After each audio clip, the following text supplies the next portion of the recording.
Plus, inklużi fiha dik id-diviżjoni li tassisti persuni b'diżabilità u oħrajn vulnerabbli jidħlu fid-dinja tax-xogħol.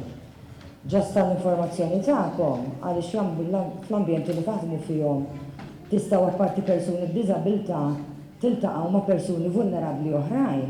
Aħna fis-section tal-vulnerabbli nifhmu dawk in-nies li jew użaw droga, jew għadhom jużaw droga, jew kienu l-ħabs, jew għadhom il-ħabs, jew problemi soċjali. Problemi soċjali huma spread ħafna, jien naf għandek nisa dejjem violenza domestika, żgħażagħ li trabbew f'istituzzjoni, dawk kollha meta jiġu for employment, meta jiġu fl-istadju li daw ħajbdew ifittxu xogħol, idealment daw il-każijiet partikolari jiġu f'din id-diviżjoni partikolari. Mela, illum ħanifukaw għaliex dal-korsu ħanifukaw fuq il-persuni b'diżabilità. Bħala Jobs Plus nimmaġina kulħadd jaf x'tagħmel, qed nifhem jien, all right. Jobs Plus taħdem ħafna l-lum il-ġurnata mill-qrib mal-Lina Spiteri Foundation. Ma nafx hekk qatt smajtu biha? Yes, no? Yes, no, mela. Il-Lina Spiteri Foundation ġiet kreata about 4 years ago u l-intenzjoni għaliex ġiet kreata way back ħaljan kintom kolkom naqa' history. Il-gvern iddeċida li jibda jenforza il-liġi ta' 2% fejn dik kienet ilha snin twal. Il-gvern iddeċida li illum issa l-moment li nibdew nenforzaw nobbligaw il-kumpaniji jimpjegaw persuni b'diżabilità skont il-liġi.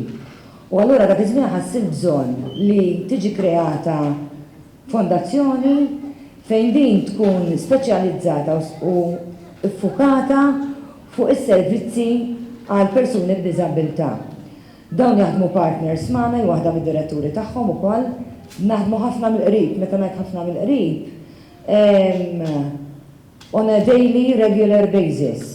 Jużaw is-sistemi tagħna, ġifieri is-servizzi li jipprovdu huma ħafna drabi jkunu in conjunction ma' servizzi li għandna aħna fis-settur. Mela, Malta jeżisti r-reġistru tal-persuni b'diżabilità, dan jgħid fejn jidħol ix-xogħol. Dan huwa l-owner tar-reġistru hija Jobs Plus.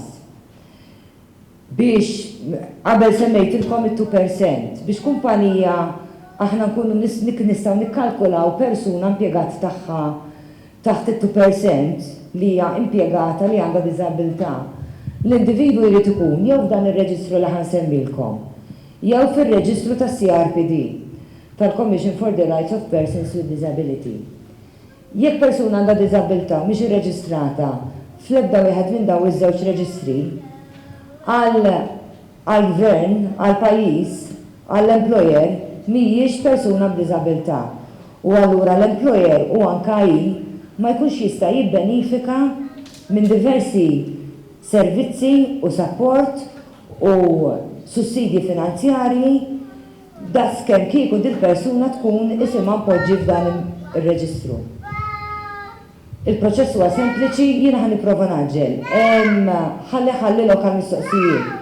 Jiena nippreferi li waqt li għaddejja jekk xi ħaġa mhix ċara twaqfuni, mhix problema għalija, għax imbagħad fl-aħħar dak li jkun forsi jalina rasu jinsab. Biex wieħed jiġi biex isem ta' persuna jitpoġġa f'dan ir-reġistru, ovvjament ikollna bżonn medical certificate għalkemm l-assessment li jsir mhuwiex the medical method, ma nużawx the medical method, għaliex meta jsir dal-assessment il-focus aħna dejjem qed inħarsu lejn employment. Il-focus mhuwiex id-diżabilità, għaliex bħalma tafu d-diżabilità qegħdem tkun taf x'inhi, imma ovvjament aħna nkunu rridu niffukaw bħalma jiffukaw l-LSCs, teachers u professjonisti oħrajn f'setturi differenti fuq l-abilità tal-persuna. Mela in-line mal-Convention tal-United Nations aħna niffukaw aktar fuq il-functionality tal-persuna. Però ovvjament l-starting point ikun a medical certificate.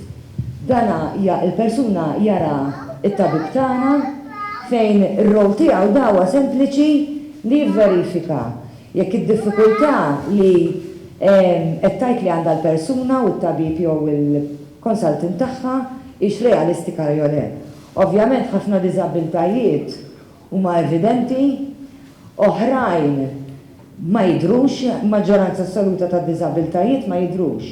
Imma il-confirmation, meta ngħidilkom confirmation, mhuwiex assessment li kulħadd jgħaddi minnu, ġifieri jekk jiġi xi ħadd li fil-passat kien hemm dik it-trend. Isma' qed juġani dari qed imbagħad ibdari.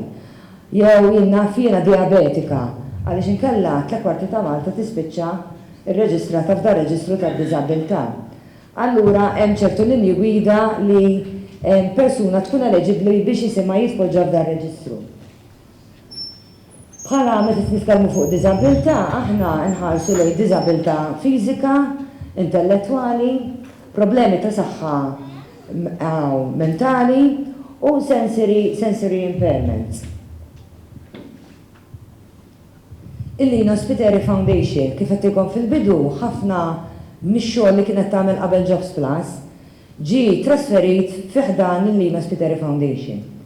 Fejn din għandha Profiling and Guidance Office fejn da hemm uffiċjali u xogħolhom mela wara li l-persuna ra tabib isirilha wkoll assessment minn occupational therapist għax bħalmet aħna niffukaw fuq il-functionality tal-individwu u jibda jiltaqa' jirreġistra x-xogħol u jibda jiltaqa' mal-Profiling and Guidance Officer. Dil-presentation ħajbatu ilkom ta' ġifieri minn xalfejn toqgħodu tieħdu ħafna notamenti.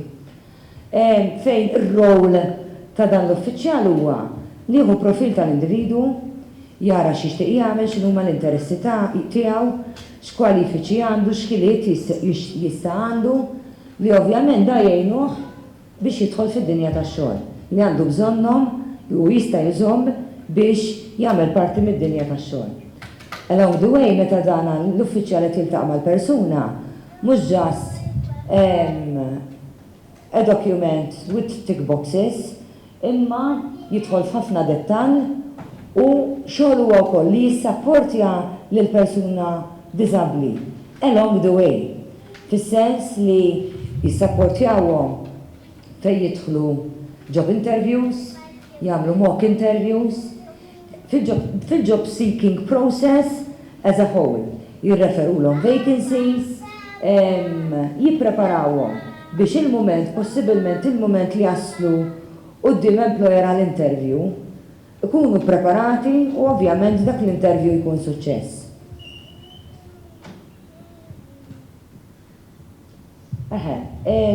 Mela, il-Profiling and Guidance Officer, ma rridx inħawatkom imma ħadd isimgħu LSF u Jobs Plus. Għaliex tant naħdmu flimkien li s-servizzi they interlink in their totality.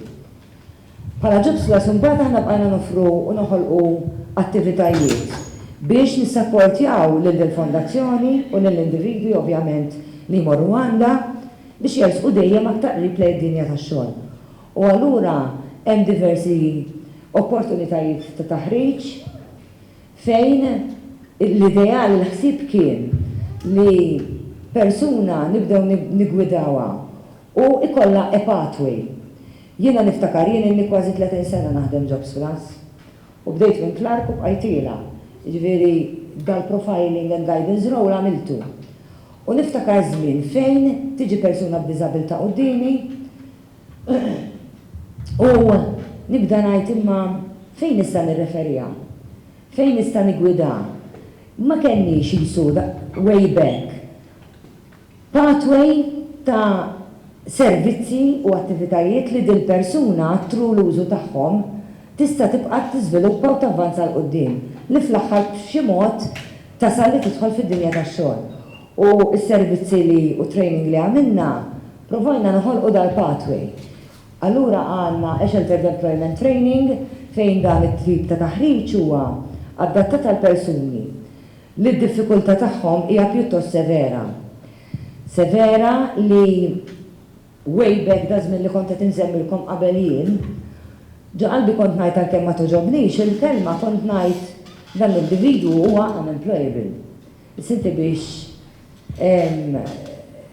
taqbad ta' kundanna fuq persuna li għandha 18, 20, 25 years li din hija employable l-allu mela sa 65. Fimt? Allura provajna noħolqu a pathway taħriġ adattat għal diffikultajiet differenti li jistgħu jeżistu. Fejn dan huwa programm ta' sena, fejn dal-programm rader milli the learning huwa akademiku u aktar, għassan seħlu applied, u aktar practical, much more practical, għalix f'dan sena program nġibu different tasks minn different employers, fej f'dan sena l-individu jiġi għanna u jipprova different tasks. Ħalli bil-job coaches għanna seta fejjem il-job coaches, fej il-job coaches qed jaraw fi xinu tajjeb dan l-individu x'jista' jkun adattat għalih, għax tajjeb li wieħed iżomm f'moħħu. Dik kważi anke l-mainstream ta' tot, imma l-persuni li għandhom diffikultà u diżabilità forsi iktar. Joħorġu mill-iskola ma jkunux jafu fejn sejrin. Ma jkollhomx idea x'inhu ambjent ta' fabbrika, ma jkollhomx idea x'inhu ambjent uffiċċju. Mela inti meta jiġi għandek tgħidu isma' x'tixtieq tagħmel? Dan l-individu ma jkunx jaf jgħidlek, allura dan is-setup provajna nidentifikaw ħiliet li jista' jkun għandhom u li ġieli qasmu ma stess ma jkunu jafu bihom biex nibdew naraw fejn jista' jkun adattat bħala xogħol.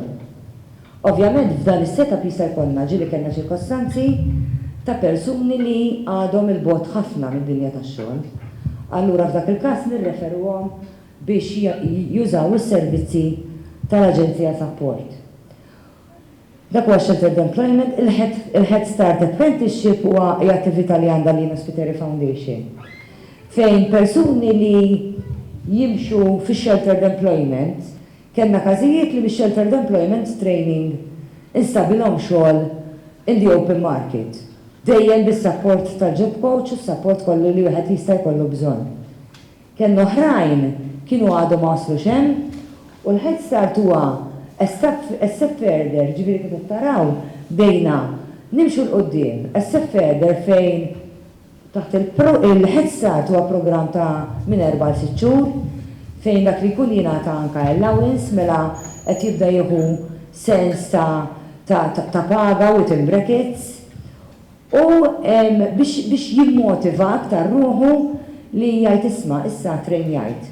Mela la trejnjajt issa qed ikolli l-allowance, qed ikolli l-flus u jibda jara avvanz mhux fejn jidħol xogħol imma anke psychologically li there's something additional to what I had before. And that's what these training and schemes are meant for. Għandna diversi wkoll courses ta' taħriġ kif qed taraw hemm il-Pre-Employment, Life Skills and Communication, Basic Clerical u Basic IT. Sissa dawk ħloqna. Dawn huma Jobs Plus għandha firxa wiesa ta' courses li huma l-mainstream. As much as possible, dejjem provajna li meta il-persuna tista' tipparteċipa f'xogħol fi training mal-mainstream. Però ovvjament bħalma tafu intom għandin ikun hemm ċirkostanzi f'sa xhur 20 tal-mainstream fejn il-delivery, il-kontenut, il-modules huma simili tal-mainstream huma naqra aktar basic imma mhux fil-valur tagħhom, basic fil-mod kif isir id-delivery. Li wieħed joqgħod jagħmel presentation bħalmet nagħmel jien għal persuni li jista' jkollhom diffikultajiet intellettwali. Mhix daqshekk enjoyable, mhix daqshekk entertaining u jaf ma jifhmux daqshekk. Allura d-delivery u għalhekk inħolqu daw il-courses speċifiċi, issib tal-imod b'aktar prattika li jistgħu huma jifhmuha. Ħloqna wkoll il-Basic Clerical u l-Basic IT għaliex qed naraw trend li minħabba l-enforcement ta' 2% tal-liġi qed ikollna diversi kumpaniji fejn qabel biex jimpjegaw persuna b'diżabilità f'uffiċċju kienu jibqgħu jinsistu li jkollha O level academic background standard. Illum il-ġurnata qed naraw li jkunu lesti li jimpjegaw persuni b'diżabilità biex they perform il-basic clerical work. Meta ngħid basic, very basic. Data inputting, scanning, photocopying. So it's not a clerk, and it's not even a clerical assistant, but a clerical support backup. U dal-kors qed jiffoka fuq daw it-task għax being li rajna di trend edna mill-ejjan organizzaw kors. Li we focus on that type of training. So we would have the supply trained biex meta jkollna opportunitajiet bħal daw ikonna n-nies ġa trejnjati u l-esti. Tal-IT bl-istess mod il-basic IT. Mbagħad ovvjament semmejthom hemm diversi forzi oħrajn tal-mainstream. Il-Linus Spiteri Foundation edna li għandna il-Profiling and Guidance Officers li huwa unit u għandha unit oħra li hija l-Corporate Relations. Il-Corporate Relations isema magħha. Dil-unit il-fokus tagħha mela għandek waħda il-fokus huwa l-individwu, il-persuni b'diżabilità nfushom. Il-unit l-oħra l-fokus huma l-kumpaniji. Ovvjament jiena dejjem ngħid Jobs Plus aħna għandna żewġ klijenti. U żewġ klijenti tagħna huma in-nies di general public, in-nies li qed ifittxu xogħol, u il-kumpaniji.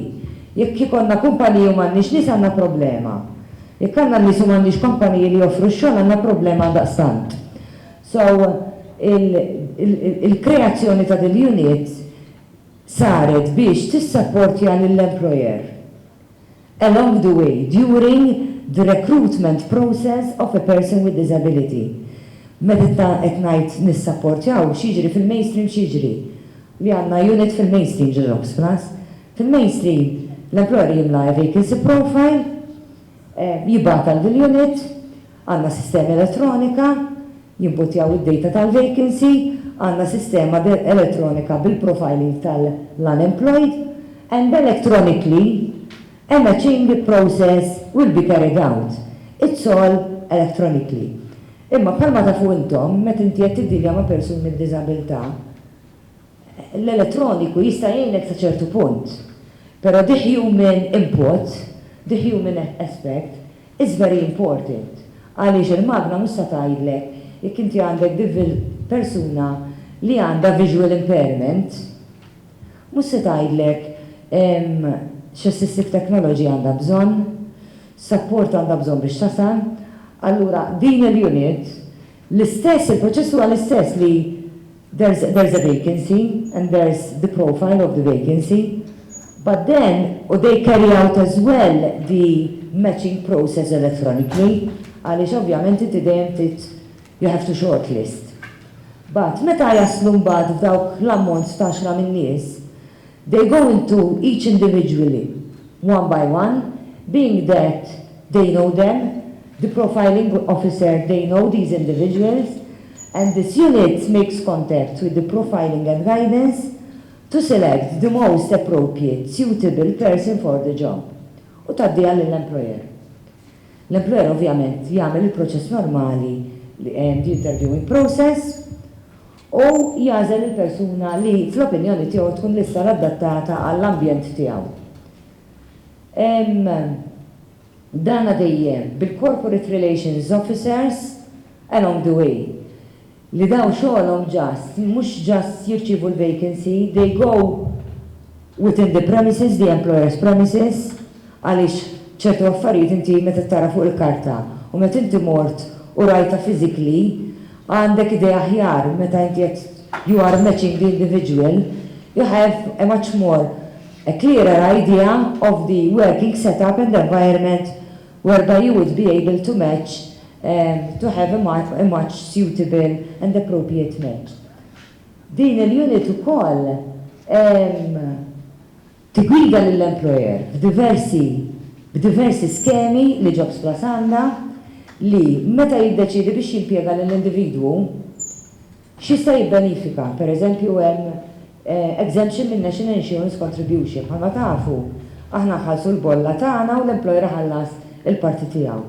Fl-impjieg ta' persuni b'diżabilità, l-employer jista' jitlob exemption milli jħallas il-parti tiegħu tal-bolla. Fiscal incentives fejn għal persuni b'diżabilità li qegħdin diġà fl-impjieg jista' jitlob reimbursement ta' 25% tas-salarju tagħhom u hemm ukoll skema oħra li hija finanzjata mill-ISF l-Access to Employment. Fejn din hija skema li tagħti sussidju fuq il-paga ta' 1 to 5 euros per week for a period of 3 years. U din l-iskema ġiet kreata hekk għaliex meta inti għandek persuni b'diżabilità li għandhom bżonn ħafna aktar support. Fil-passat ħafna employers kienu jiskoraġġixxu ruħhom milli impjegawhom għaliex ovvjament l-employer xogħlu huwa għandu business u jrid ikollu profitt. Mela b'da tip ta' allowances, illum il-ġurnata meta għandek kumpanija timpjega persuna b'diżabilità, li ħafna drabi mhux dejjem il-pagi tagħhom daw ikunu the minimum or a little bit higher than the minimum. Issa mhux mod ġenerali, imma l-maġġoranza assoluta hekk ikunu. Daw is-sussidji l-employer għal perjodu ta' 3 snin ikun qed jifranka jew jirċievi għajnuna ta' 85% tal-paga. B'obbligazzjoni però li l-persuna jżomma sena wara. Mela b'dak il-mod ta' 4 snin we are nassiguraw impjieg indefinit lil persuna b'diżabilità. X'imbagħad inti tafu li hemm il-liġi tal-Industrial Relations fejn tgħidlek li meta persuna anke jkun f'kuntratt ma tistax iżommu f'kuntratt tal-aktar minn 4 snin. Allura b'din l-iskema u demandatory year, additional year, ikunu qed nassiguraw an indefinite employment tal-persuni b'diżabilità. Il-job coaching jiġi offrut along the way, jiġi offrut qabel during the job seeking process, jiġi offrut during any type of work exposures li għandna waħda minnhom qiegħda msemmi hemmhekk il-bridging the gap u din tintuża biex qabel ma jimpjega l-employer. Intom tridu ġibu qudiem għajnejkom li f'Malta għandna 3 tipi ta' employers jiena ngħid fejn jidħol das-settur issa. Għandna dawk li they are very receptive u meta tiltaqa' magħhom they are open li jimpjegaw persuni b'diżabilità. Għandna oħrajn li they need convincing, għandna oħrajn li tengodu mal-ftit li għandulek le jiena minix interessat, ħanħallas il-multa, imma minix interessat. Those are the very few, thank God. But, għal dik il-cohort ta' employers ta' nofs, hemm cohort pjuttost kbir. Allura li jkunu għadhom il-bit skeptik minħabba l-fatt jew għax qatt ma esperjenzaw impjieg ta' persuni b'diżabilità, jew għax impjegaw fil-passat u kellhom esperjenza ħażina, allura jibżgħu jerġgħu jidħlu għal esperjenza oħra u l-bridging the gap ngħidulhom isma' ħudu fl-ambjent tax-xogħol tiegħek lill-individwu for 3 weeks, 4 weeks, 8 weeks, 12 weeks. Kemm ikun hemm bżonn. Tħallsu x'paga mhux impjegat, dan huwa qisu trainee. Aħna ntuħ allowance, Jobs Plus, hemm allowance ta' 80% tal-paga minima fejn l-employer f'dak il-perjodu ikun qed jevalwa u jara jekk dan l-individwu adattat għall-ambjent tax-xogħol li jixtieq. U fl-istess ħin l-individwu kollu ċans jipprova u jara jekk l-ambjent tax-xogħol li daħal fih u dak l-aktar adattat u l-aktar li jinteressah. So din il-bridging the gap hija veru a tool which helps us a lot to start off the employment of persons with disability. Tkunu tafu li 85, more than 85% tal-persuni li jidħlu f'din l-iskema jiġu jibqgħu impjegati, jiġu impjegati wara. So it works very well for us.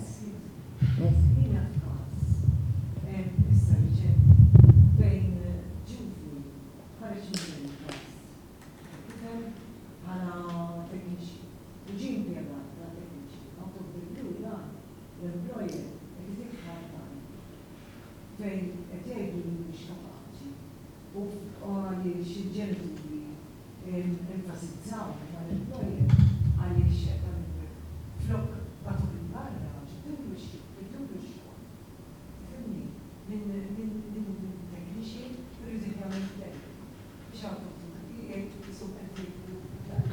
Mela,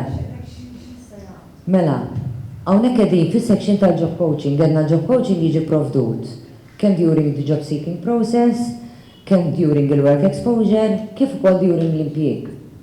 U during l-impjieg dan jiġi offrut, mhux just for new employment. Mela, l-lum il-ġurnata jekk inti hemm kumpanija u jew entità tal-gvern li għandha diġà persuna b'diżabilità impjegata magħha. Però hemm xi tip ta' diffikultà, din l-kumpanija jew l-individwu, idealment tkun il-kumpanija, tapproċċja l-LSF fejn hemmhekk terġa' tista' tidħol il-job coach u tara x'inhi l-issue. Issa jista' jkun li l-issue tkun li jista' jkun li fir-realtà veru dak ix-xogħol ma kienx adattat għalih. Imma almenu there's an external body li għandu knowledge fejn jidħol is-settur tad-diżabilità għaliex wieħed irid japprezza l-fatt li l-kumpaniji u l-employers m'għandhom mhumiex knowledgeable fejn jidħlu the different type of disabilities and the traits and the issues and difficulties related to the disability and the methods used to mitigate those maybe difficulties if they exist. So the role of the job coach would be to help the employer adjust, if need be, the role and the job of the individual. F'ħafna każijiet jirnexxu.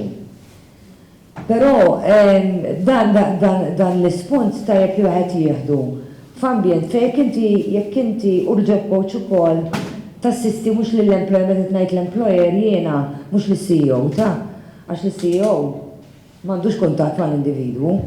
Titrejnja u tassisti lil at shop floor level, at office level, il-kollegi tiegħu. Għaliex at the end of the day, jekk inti għandek kollegi li mhumiex lesti li jisapportjaw għaliex il-job coach ħad tidħol u ħatamel perjodu hemm, però l-idea tal-job coach mhux li tidħol u tibqem, imma li tidħol and it tapers down the service biex one tat indipendenza lill-individwu, lill-persuna diżabbli. U tnejn titrejna lill-kollegi how to behave ma dan l-individwu biex fin-nuqqas tagħha l-individwu jibqa' jkollu a long-term support mhux mill-job coach din darba ma mill-kollegi tiegħu.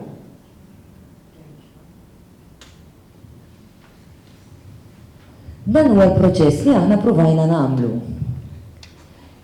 Kif qed taraw dal-vast proġett huwa proġett iffinanzjat mill-Unjoni Ewropea.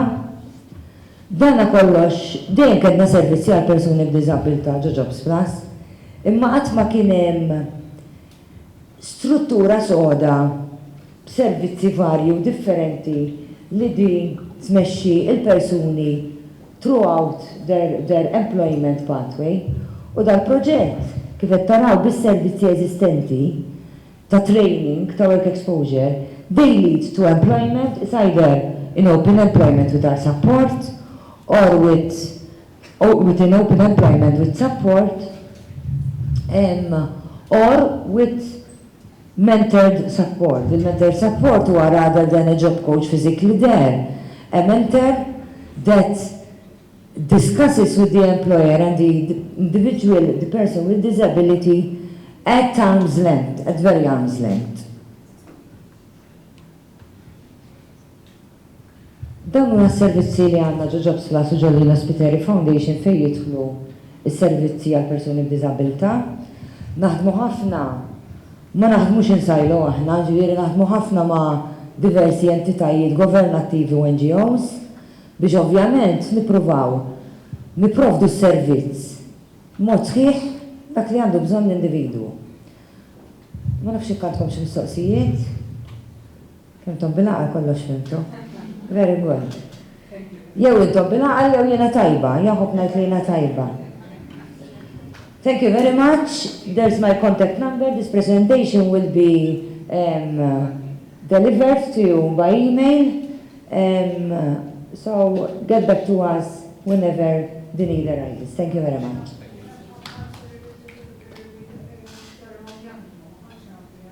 Sorry? Issa saret kompalsari l-dipartimenti Jima ngħidilix compulsory. Qabel kienet, kienu jagħmluhom. Hemm iktar enforcement, but it's not compulsory għax at the end of the day.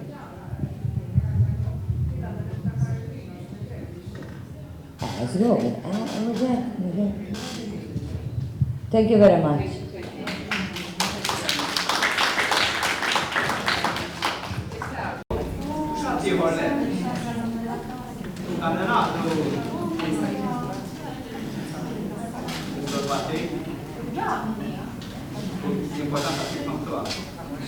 L'importanza che fa mezz'ora. Jgħajdu l-na, forsa min il-mexxi u min il-mexxi minnu blindfold. So, mbagħad ingħatajtu instructions Mill-individwu li kienet il-mexxina. u l-individu li kien imessikom kien professjonali fuq l-orientazzjoni u mobilità. Li jgħix jisimha Rita. Mela ħanamlu xorta, minn ma jirx jagħmilha mhux problema, jista' ma jagħmilx mhux problema. U li ħanamlu l-ewwel. Sorry, waħda.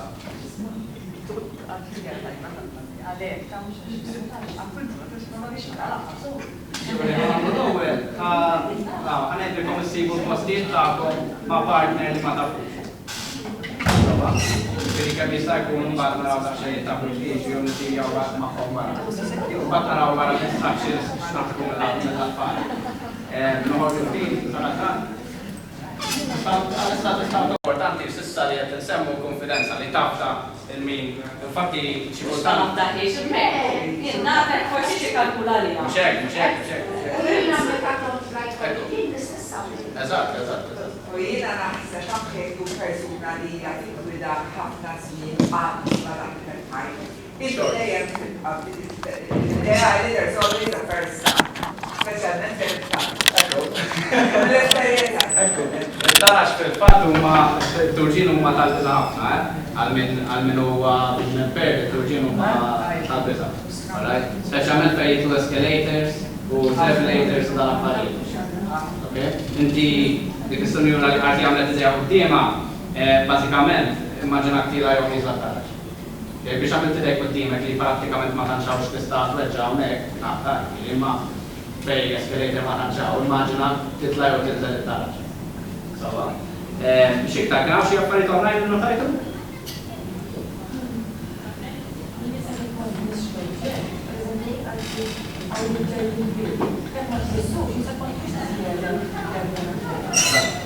Sami kemm huma? Eżatt. Qed tgħidilna dwar tactile touch, okay? Hemm f'xogħli għandna section minn xogħli jissejjaħ landmarks. Okay? Jew nkella appuntu tactile feedback, jew trailing, okay? Jew scanning. Dan huma kollha affarijiet li ħanitkellmu fuqhom. Touch huwa importanti ħafna kif tafu intom jekk inti tonqos mid-dawl, mbagħad trid titrejna s-sensi l-oħrajn. Mhijiex vera li awtomatikament is-sensi l-oħrajn ħajaqdu jitjiebu. It's a matter of exposure, risk taking and learning. Okay? Ġifieri meta tismgħu ta' ħafna methodology ta' sixth sense, l-għorna ta' nafħu iktar minn sixth senses, by the way. Fil-fatt ma nafx jekk smajtu bil-kelma vestibular sense u proprioception. Okay? Minn għalina naf, samma naf. U dak kollha aħna bħala orientation and mobility specialist nipprovaw nagħtu każ ħalli naraw kif ħanejnu lill-persuna għamja jew nisamentaw biex ninnavigaw l-environment. Xogħli, orientation and mobility, bażikament jikkonsisti fli nagħlem il-persuna bid-diżabilità biex safely tasal minn punt sa punt, tkun mobbli. Okay? Li inti tkun kapaċi tagħmel il-movimenti tiegħek minn punt A sa punt B. Alright? U l-orientazzjoni biex inti tinduna fejn hija fl-ispazju ta' madwarek. Okay? Ġifieri dak l-iktar mod kif nista' nissemplifikhom. Li notajt intom qegħdin notajt ħafna żbalji, mhux għax trottakom jew hekk imma sempliċement għadu jiena tħabkom kont. Niftakar l-darba li ħdimt ma' bniedem għami għalli nresqu l-mejda, ressaqta m'għandunajx poġġejt il-kafe fuq s-siġġu tiegħu ma tpoġġi fuq. U għed ta' sekkirat il-ċuri. Ġifieri daw affarijiet li tridu li tagħmlu, sfortunatament l-awareness issa jiena xina għafuq. Fortunatament issa ġiena xilna ħajwa. Ngħidu 5 snin ilu ma tantx kont nara ħafna, llum il-ġurnata ħafna. Issa, xi żbalji li notajt, smajt li xi ħadd jgħid basket. Għaw ħafna basketijiet. L-basket kif inhu basket? X'kollu? Kemm hu kbir? X'tek x'ċer għamlu? Qed tifhmu? Dawn huma affarijiet li rridu nagħtu każ.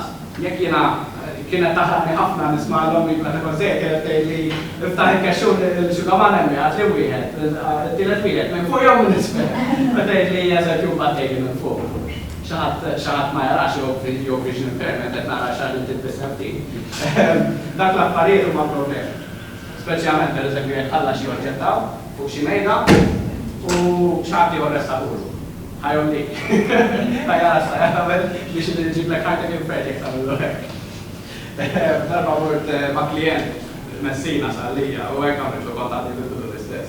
U miskin ma setax isib il-xibaman. U għamlet 3 ijiem minn datna ma jagħmilniex. Ġifieri ta' affarijiet żgħar, affarijiet oħrajn li notajt.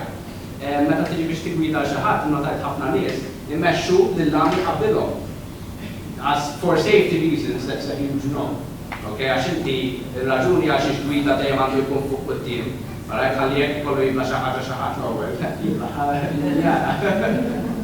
Forsi jispiċċa jara xi imma importanti ħafna li l-gwida dejjem tieħu into consideration safety first lill-persuna li ma tarax. Inti tara il-vantaġġ huwa tiegħek kemm jista' jkun poġġi lilek innifsek fil-periklu flok il-land.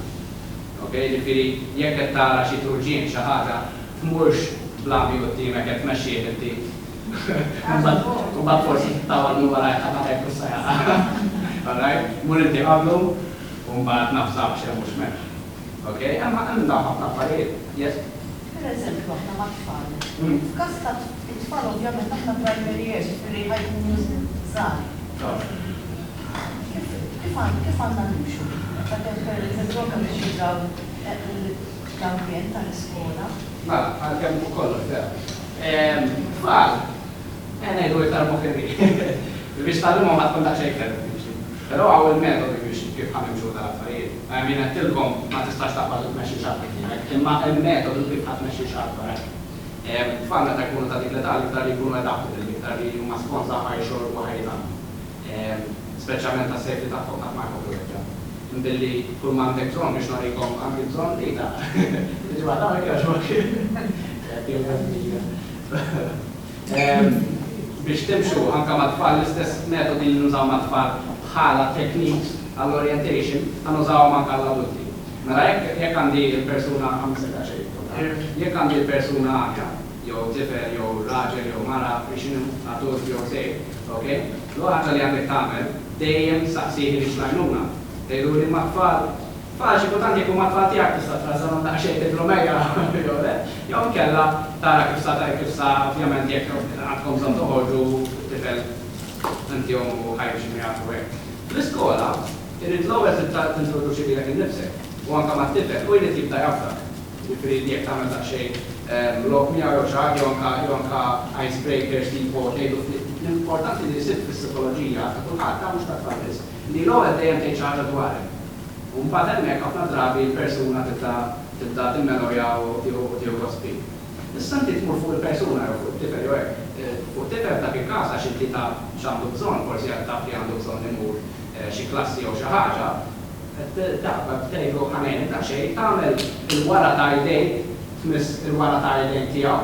Tgħallmu li meta tagħmel hekk irid id-dawwa rridu jaqbadlek ir-risk. Jitrejn jasal elbow u jabdek nisek qed taqbad tazza tal-inbit. Okay? U tiġi hekk. Sewwa. Mela il-gajд diġà qed qudiemu. U tifek jifgħeġlek mexa festa sejħ ngħidlek għax ħafna drabi inti taf li għandek bżonn tgħin. Okay? U mbagħad ikun skont tagħmlu tifel skont jekk hux il-każ tiegħek jew le u l-affarijiet kollha. Mela dik l-ewwel ħaġa żommuna. Naħseb huma jrid ikun jafu. Huma jrid ikun jafu. Eżatt, daw huma affarijiet li intom bħala LSCs meta tintaqgħu jew teachers meta tintaqgħu ma' xi ħadd f'viżjoni nieqsa tridu tispjegawhom anke tifel. Tridu tgħidulu isma' biex nigwidak jiena biex timxi miegħek għandu dal-mod. Alright? U tispjegaw mela inti jiena ħammessek idejk fuq wara meta ħanagħmellek sighted guide. Jew meta inti trid sighted guide, takru li fl-aħħar mill-aħħar we want to empower these kids. We want to give them the idea that they can advocate for themselves and they can actually take matters in their own hands. Jekk dan authority u forsi taqsik isma' nisam authority u ma tantx samak, ma li ħassejtu jitfalek il-wara tajdu ma' idejk, inti taf li għandu bżonn ikun jew jimxi. Okay? Jitella jidu kif qed ilkom wara l-elbow u għandek qed il-basic position. Issa, biex nibdew mexxin għandu minn ġebba minn qed jarani u joqgħod dejjem nofs pass lura. Għatfall, ħajkun forsi għet iżommok taċċej tal-fuq, ġifiri ma jkunx 90 degrees fl-elbow, jkun għet iżommok forsi taċċej tal-fuq, ma ġara xej, ma ta' jista għan-ninżel flok iżommok mill-elbow, iżommok mill-fora. Importanti li ma jafas, ok? Għax fil-verità ma tinti tafas, il-sens ta' touch ma tantx jibqa' tajjeb daqshekk, allura ma tħoss meta jibda jdurlek il-guide jew jkun hemm bżonn jkun għalek xi ħaġa l-gwida. Sewwa, mela qegħed il-guide quddiem, il-klienti għatwara, dejjem mara li kollu nitraw Afrika, dejjem mara li kollu nofs spass lura.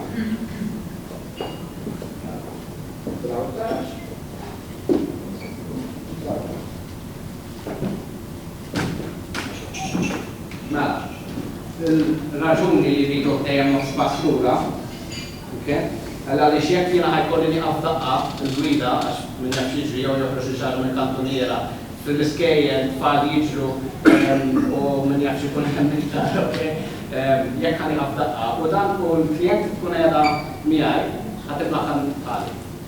Alright? Ġifieri dejjem kemm jista' jkun nofs pass jew pass lura.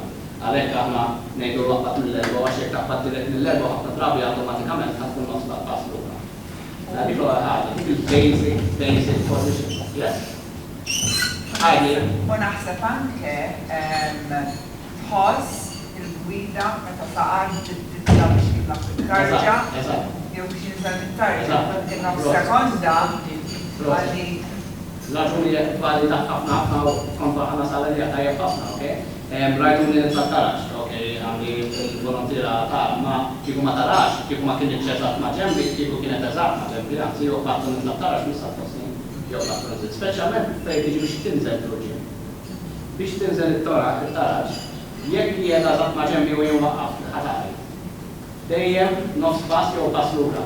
Anka nara ħafna per eżempju kopi. Nara ħafna kopi per eżempju jkunu jżommu l-ambrat setta. Ma nafx tejta ta' ukoll ta' xej għall-inqas, u kopi musta ngħidlek jżommu professjonalment. Imma l-inqas żomm moħħok li trid iżomm lura. Ok, għax l-istess ħaġa inti għaddej ma' l-partner tiegħek, wasal xi tarax il-partner naħu għafnek il-menti reaction times tiegħek ma laħqux irrispondu għalli waqfu. Ok? Mela dik importanti ħafna jekk. Dak il-kas per eżempju tiegħi miżeltax, biex hemm ratings. Eżatt. U dik minarja hemm suppost regolament kemm ikunu parti ratings mhux parti hisab. Suppost Imma sfortunatament mhix infurzata, rajt raġel jaqa' jaħasraw il-taraġ kbir sabiħ ta' gażin kien okej u ma kellux ma xiex iżomm. Li kien hemm mal-ħajtet faċċata mal-faċċata, imma hekk fin-nofs ma kienx hemm għax it-taraġ taraġ jiġi jkra. Għajdekom kemm perikolus, għajdekom kemm perikolus sar. Aħna li naraw we take it for granted, imma aħna li naraw xi kultant. Meta jkun hemm skala ħalila żejra, iktar wara mill-oħra ħan nitrawha. Iktar u iktar ma jkollok sens yes. Jew li s-skolur, kun kon wisq. Jew minqas darba tarġiet, allura m'hemmx Dawn ma kollha problemi enormi li Għal-kulħadd, mhux għamlu visual impairment, għal-kulħadd ħażin. Eżatt. Senju. Għalissa li għed pjanu fuq il-sighted guide. Kif inti għati gwida xaħtami. Ġifri għalissa l-għami għed jiddependi fuqek kif inti tejnu jinnaviga l-environment tiegħek. Għamma għajtu meta tħanna l-għami prova jitteskrivi fejn kien miexi, fejn kien l-qeda, u l-gwida prova jidentifika fejn ħajwaslu. Għalissa għad nużaw da metodi ta' persuna ma' persuna. Hemm metodi kif nistgħu nistgħu nagħmlu ġifieri tagħti konfidenza li jkun xi tagħlem waħdu, però fil-verità meta tmur tara environment ġdid, speċjalment mat-tfal. Alright, tridu kemm jista' jkun tagħhom l-opportunità li jesploraw weħedhom, imma irid tkun hemm dejjem xi ħadd ħalli jgħidulhom u jispjegalhom verbalment x'hemm mhux m'hemmx ħalli jinqas verbalment. Ħalli nagħmluha tmur ngħidu il-klassi. Mort darba fiha u forsi għandek it-tfal tittorjhom il-klassi kif li magħmula, preferibilment mhux talli tgħidulhom verbalment, imma hemm billi toħodhom sa fuq l-istage. Tpoġġilhom idejhom fuq l-istage u tgħidulhom tossa. X'qed tħoss?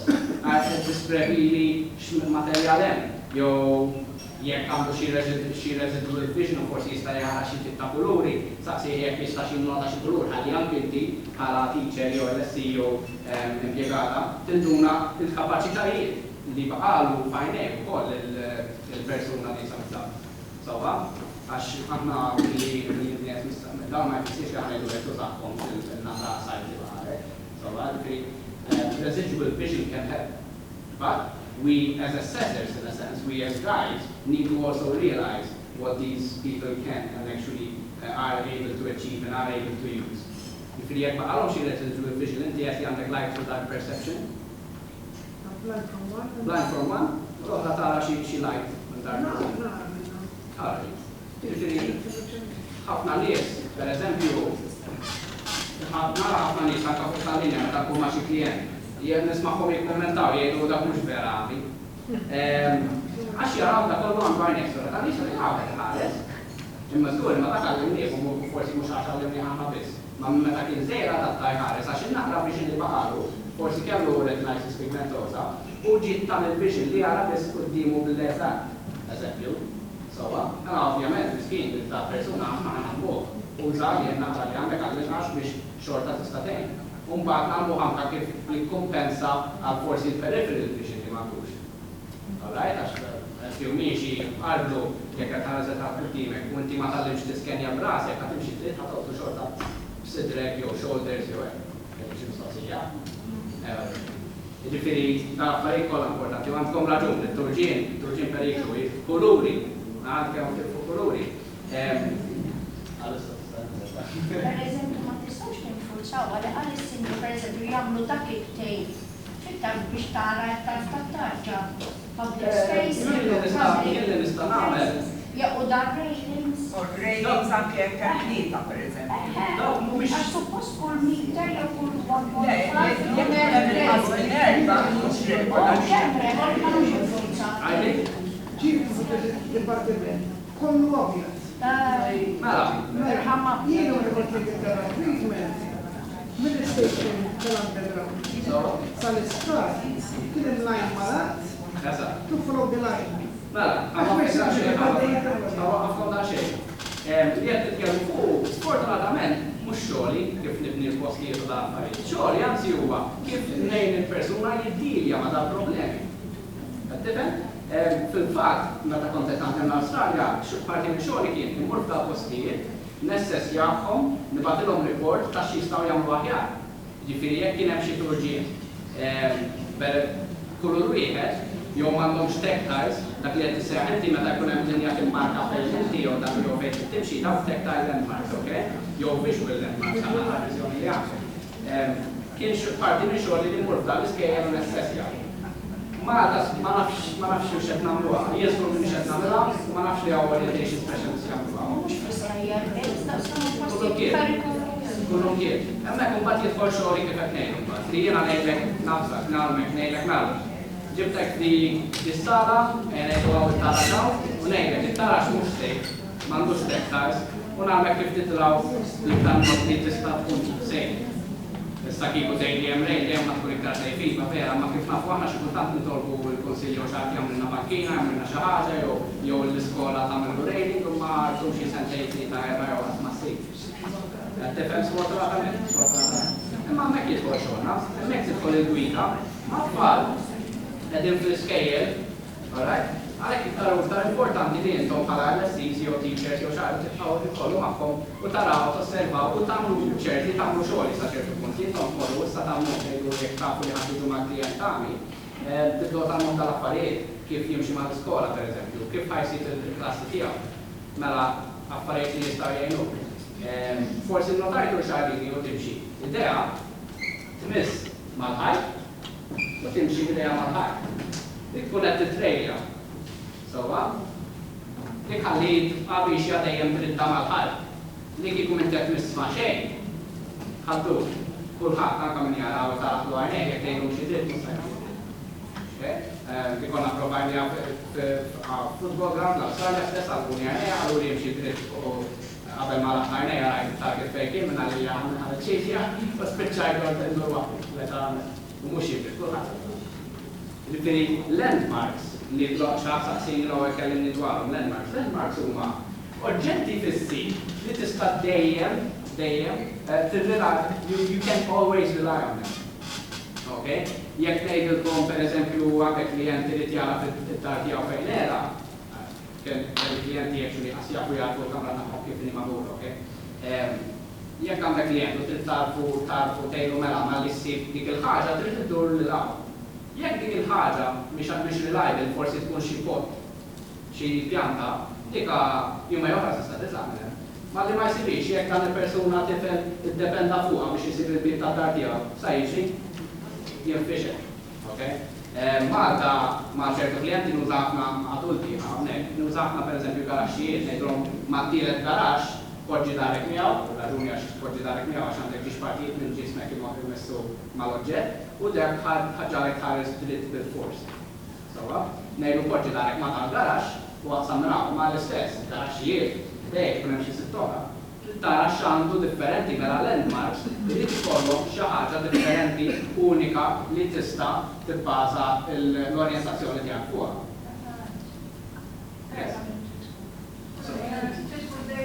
Eżatt, kemm jista' jkun permanenti.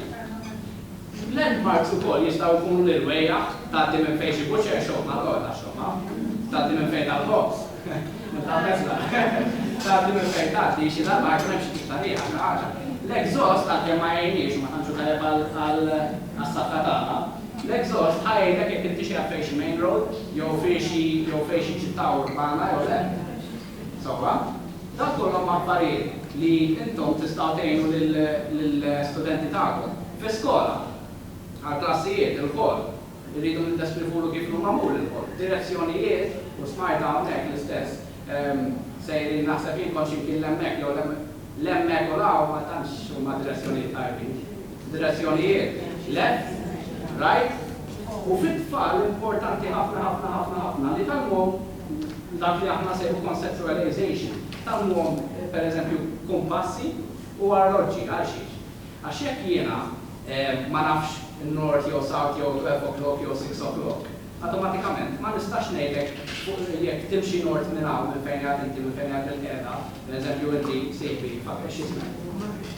Mario, jekk jiena ngħidlek quddiemek 12 o'clock eżatt hemm siġġu mal-ewwel intu nafx hemm qudiemu, jekk ngħidlek xi ħadd tkun minn biw jibqa' dur 9 o'clock, oħroġ minn missis l-aħħar siġġu u dur mal-ewwel 3 o'clock. Ibqa' imxi 12 o'clock wara li dur 3 o'clock u ħassib l-ewwel turġien. Dawk jagħmlu differenza enormi ħafna fid-direzzjonijiet. Tibqgħux tgħidu hemmhekk jew hawnhekk. Għax it-tfal msiket. Sorry? Mela jekk ma jtallmux l-arloġġ, nistgħu nipprovvizzaw. Sewwa, fl-aħħar mill-aħħar xogħli huwa fluid ħafna. Hemm il-kotba u trid timxi magħhom imma fil-verità kif qed tgħidli s-sinjura t-tfal forsi jkunu għadhom ma jafux l-arloġġ. Jew il-kumpass. Ma tix sa nagħmluhom left to right. Mbagħad ikollok tgħidulhom mela 15 sidrek. Hawnhekk, sidrek, jiġifieri quddiem. Mela jien miegħek ħanużalek dawn kliem. Tgħidu ħanużalek quddiem, lura, dan naħar jew din naħar jew tista' tuża kliem li trid. Left, right, tista' eżatt, tista' tagħmel eżatt. Timprovvizza. Hawnhekk ġibt miegħek sa nurikom rasi. Imma ġifieri qed ngħidilkom li intom il-puntu mhux li tagħmlu kumpass jew l-arroġġ, li tagħmlu kunċett. Li tagħmlu l-kunċett ta' xi ġifieri quddiemek jew warajk mill-pożizzjoni tiegħek fl-ispazju. Sewwa, li kieku jkolli ngħidlek Mario għati?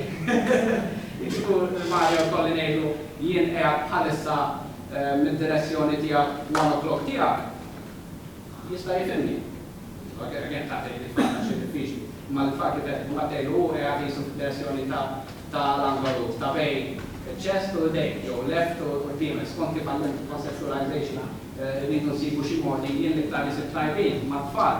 Left, right, backwards and forwards, u xi kultant qas nuża kumpassi jekk ikun għadhom ma nagħmluhomx, però malli tallimhomhom u jibdew jiżrawhom l-improvement li jagħmlu enormi huwa tajjeb ħafna għax inti tista' tieħdu f'kamra waħdu taraħ anki tara xemm sejf u tgħidu isma' imxi nord. Jew kellha sawt tal-whiteboard elementi. Is-sawt id-darba tużaħ mhux fuqek imma fuq il-whiteboard. Allura joħloq il-kunċett li t-tifel jista' jifhem. Huma kunċetti diffiċli biex tallimhom, imma waqt li tagħmluhom importantissimi u jgħinuhom ħafna. Għanni nisma' sal-lum tfal li nqomhom u nisierhom jgħidulhom ejja raw jew ejja nies adulti, isma' fejn rid imur araw, hemmhekk araw jikkuntawhom. Hemmhekk fejn xikultant anke jgħidu nara, bħalna tantax xikultantax. Fejn iridu taħsib biex nagħtu direzzjonijiet ta' tkun bil-karozza, ngħidulhom għandi bżonn immur hemm. U jgħidu li sib is-siġra, is-siġra dur maħħa l-emin, tibqa' lieżel biex u dur xalluk, hemmhekk tajjeb jgħidu. Tajjeb, ħafna tajjeb. Imma meta mbagħad ikolli xi ħadd tagħmel.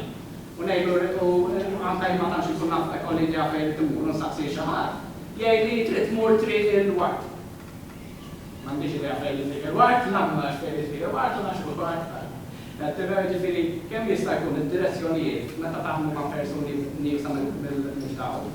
Iridu jkunu speċifiki għall-lokalità tiegħek. Tibda minnek ħafna drabi, kemm jista' jkun iktar u iktar tgħid inti tfal ma jkunux jaħdu għall-loġġ. Ma nistax nagħmel kif qed l-ewwel ngħidu inti qiegħed is-sawt tal-whiteboard.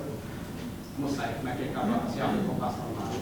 Mela inti dejjem kemm jista' jkun biex tibda tagħti direzzjonijiet lit-tfal, tibda mill-pożizzjoni li qegħdin fiha huma. Sowa? Naħseb jagħti l-idejji. Mela landmarks huma dawn oġġetti fil-environment tagħna li inti tista' dejjem tirrilaja fuqhom li dejjem ħassibhom li ħajnavigaw mal-environment, hence aiding your orientation. In-nies li jiena l-environment ukoll kien hemm misconception kbira jgħidu li kif il-kelb ikun jaf fejn hu sejjer. Il-kelb ma jkollux jaf fejn hu sejjer. Il-kelb l-unika xogħol li għandu jevitali l-ostakli tal-wajkejn. Anzi l-wajkejn ma tevithomx. Il-wajkejn issibhom. Il-kelb jevitali l-ostakli. Huwa fidejn il-vision impaired li jinnaviga l-environment tiegħu. Vision impaired person kien ma jistax jingħata kif gwida jekk ma jafx jinnaviga waħdu. Sawa? U tgħidli kif ħajtgħallem.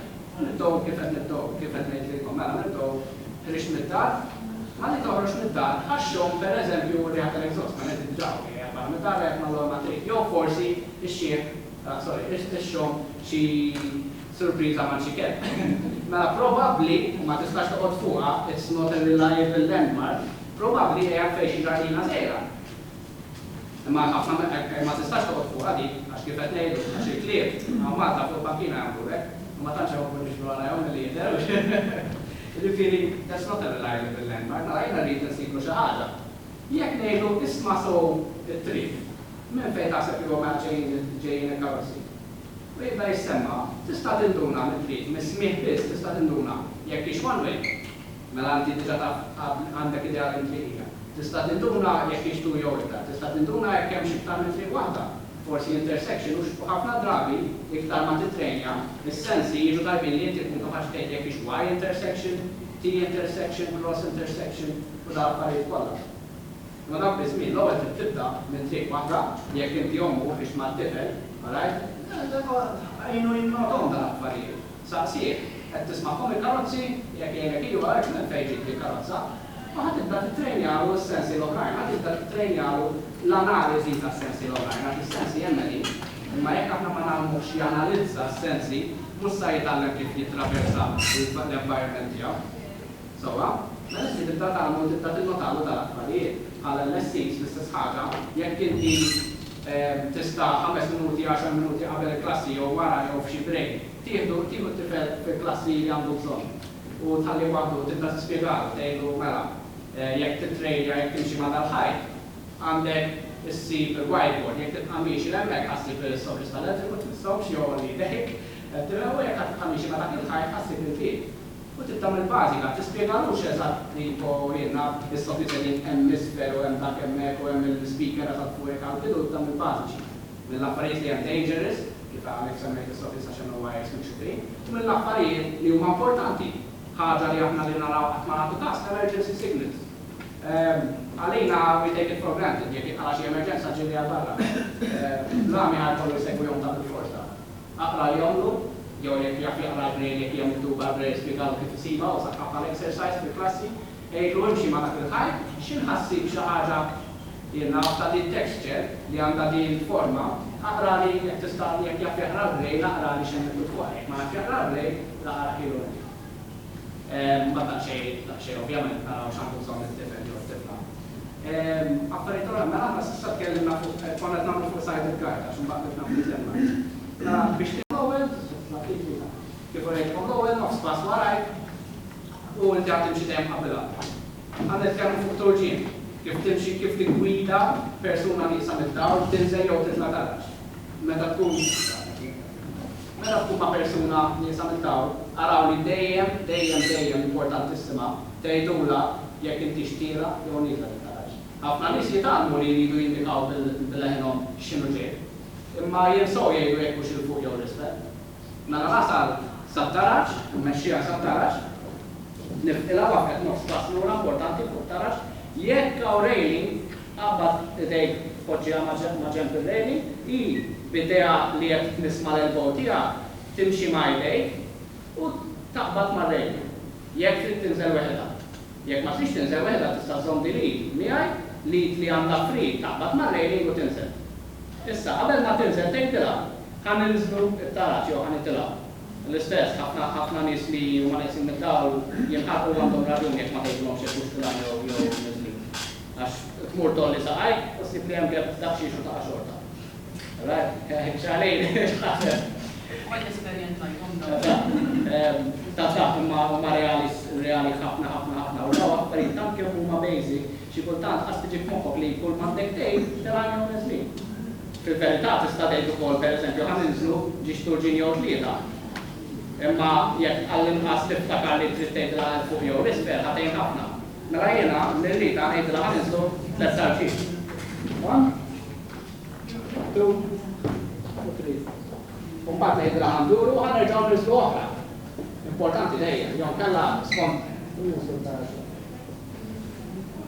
importanti ħafna dejjem verbalment dejjem kemm jista' jkun żewġ kuntatt. Speċjalment mal-tfal ovvjament, jekk intom tridu jinnotaw l-environment tiegħek. Okay?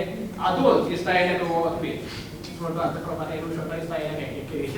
Imma tifel anke jekk huwa bes rasu, anzi ħarra bes rasu, kemm jista' jkun xi kultant xorta tibda ġallu jinnota dal affarijiet. Għax inti ma nafx jekk smajtu l-echolocation.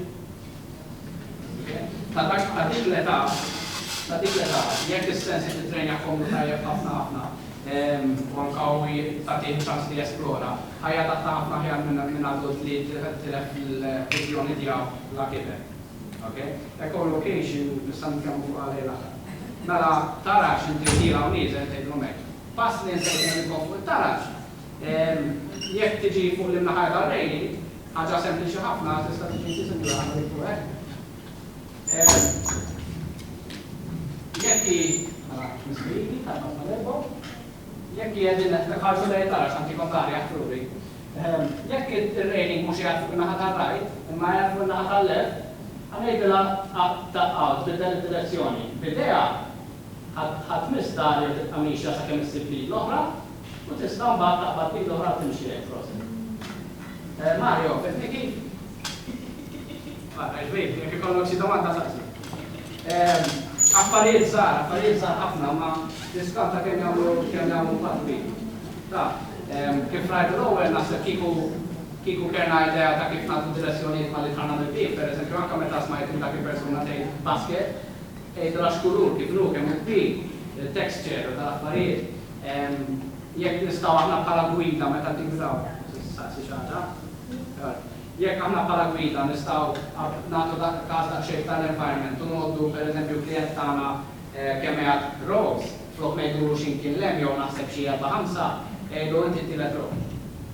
Fl-auditorium xaħġa oħra li notajt aħna għodeħlin biex timxu fl-auditoriums għas-sit tagħkom jew timxu dritt bil-ġisimkom perpendicular ma' l-oġġetti ma' chairs, jew kellha kif qed tridkom l-ewwel il-persuna bin-nuqqas qiegħda qudiemkom. Li tistgħu tagħmlu li tistgħu tagħmlu jekk intom għedha f'auditorium u għandek il-persuna warajk. U trid tidħol fis-sit tagħkom, tiġi hawn ngħidilha ħanidħlu fuq il-live, tibdel id-direzzjoni timxi miegħha u ngħidilha issa tista' tiġi ma' ġembek. M'hemmx għalfejn tagħmlu spass lura issa, għax issa nista' nidħol nista' nidħol sideways. B'idea tista' tmiss ma' seats ta' warajja jew ta' quddiem. Ta' warajja preferibilment għax qed kif hemm in-nies u tista' fil-verità anke m'hemmx għalfejn timxi miegħi għax qed tħoss is-seats. Malli nagħta fej is-sit ngħidilha u mbagħad tħolli. L-istess, dik kienet problema kbira ħafna ta' meta tħaltu intom. Din hija xi vera sempliċi. Imma li l-persuna jisamiltaw tagħmilha ħajta ħafna dik il-ħara għax intom ftakru ħaġa wkoll. Mobility u nuqqas ta' mobility lill-persuna għamja ħaġġa tħossha not confident, Mela iktar ħadd tħossha mhux konfidenti jekk hi miskina tagħmel fl-auditorium. U n-nies qed jarawha tawwal. Hija li qed jarawha, n-nies ħajjgħidu m'hemmx nagħmel tipo nifhmuha imma l-persuna m'jaqta tagħmel hekk, il-persuna għamja tisti. U dik li tkellimna l-ewwel dwarha li intom semmejtu li l-konfidenza. Il-konfidenza tidħol f'kollox. Ġifieri meta inti qed tipprova anke sempliċement biex issib sit, jekk il-persuna mi għad induna li għattana xena u nisa tħarsu li għad sani konfidenti, nista tabda li l ħafna u ħajn għalda xie problemi għammek. Il-konfidenza, fakru li f'xol ta' orientazzjoni u mobilità, ultimately il-gol huwa l-indipendenza u l-indipendenza tiġi mill-konfidenza għal Ġifri jekk jiena l-lami, mus samanu konfidenza u ħamġalu għanzi ma tamxie għaftani, Mek nitlef il-klient, mek anka klient stess forsi jibda jiddeja joħroġ. Mela inti qed taffettwalu il-lifestyle tiegħu. Għax jibda jgħidu le għax nisti. Immaġina jkollok tifel tagħmlu ma jkunx konfidenti mal-ewwel. Jikber ma tantx joħroġ għax jiddeja għax in-nies iħarsu lejh u ta' affarijiet kollha. Sewwa, mela inti kemm jista' jkun dejjem tittara li dawn l-affarijiet iżgħar jekk tagħmluhom sew, minn tista' tqajjem xena automatically il-tifel jew ir-raġel jew il-mara jew xi ħadd ħadd trabi daqsxejn tal-konfidenza mhux statistiċi taħseb. U dik ġewwa pass-semoli għax ħafna mill-problemi ta' disabilità kif qed tgħidu intom huma nuqqas ta' konfidenza. Sewwa mela importanti li dawn l-affarijiet nagħmluhom kemm jista' jkun kif qed ngħidilkom li qed ngħidilkom affarijiet bażiċi ħafna. Hemm ħafna iktar dettalji imma ma nistax nikkaverjaw kollox. Dak huwa il-basic ta' cycle guide. Ħa niftakar kemm xi ħaġa importanti oħra fil-basic ta' cycle guide. Sejx, nisamu break, ja? Ma nisamu break.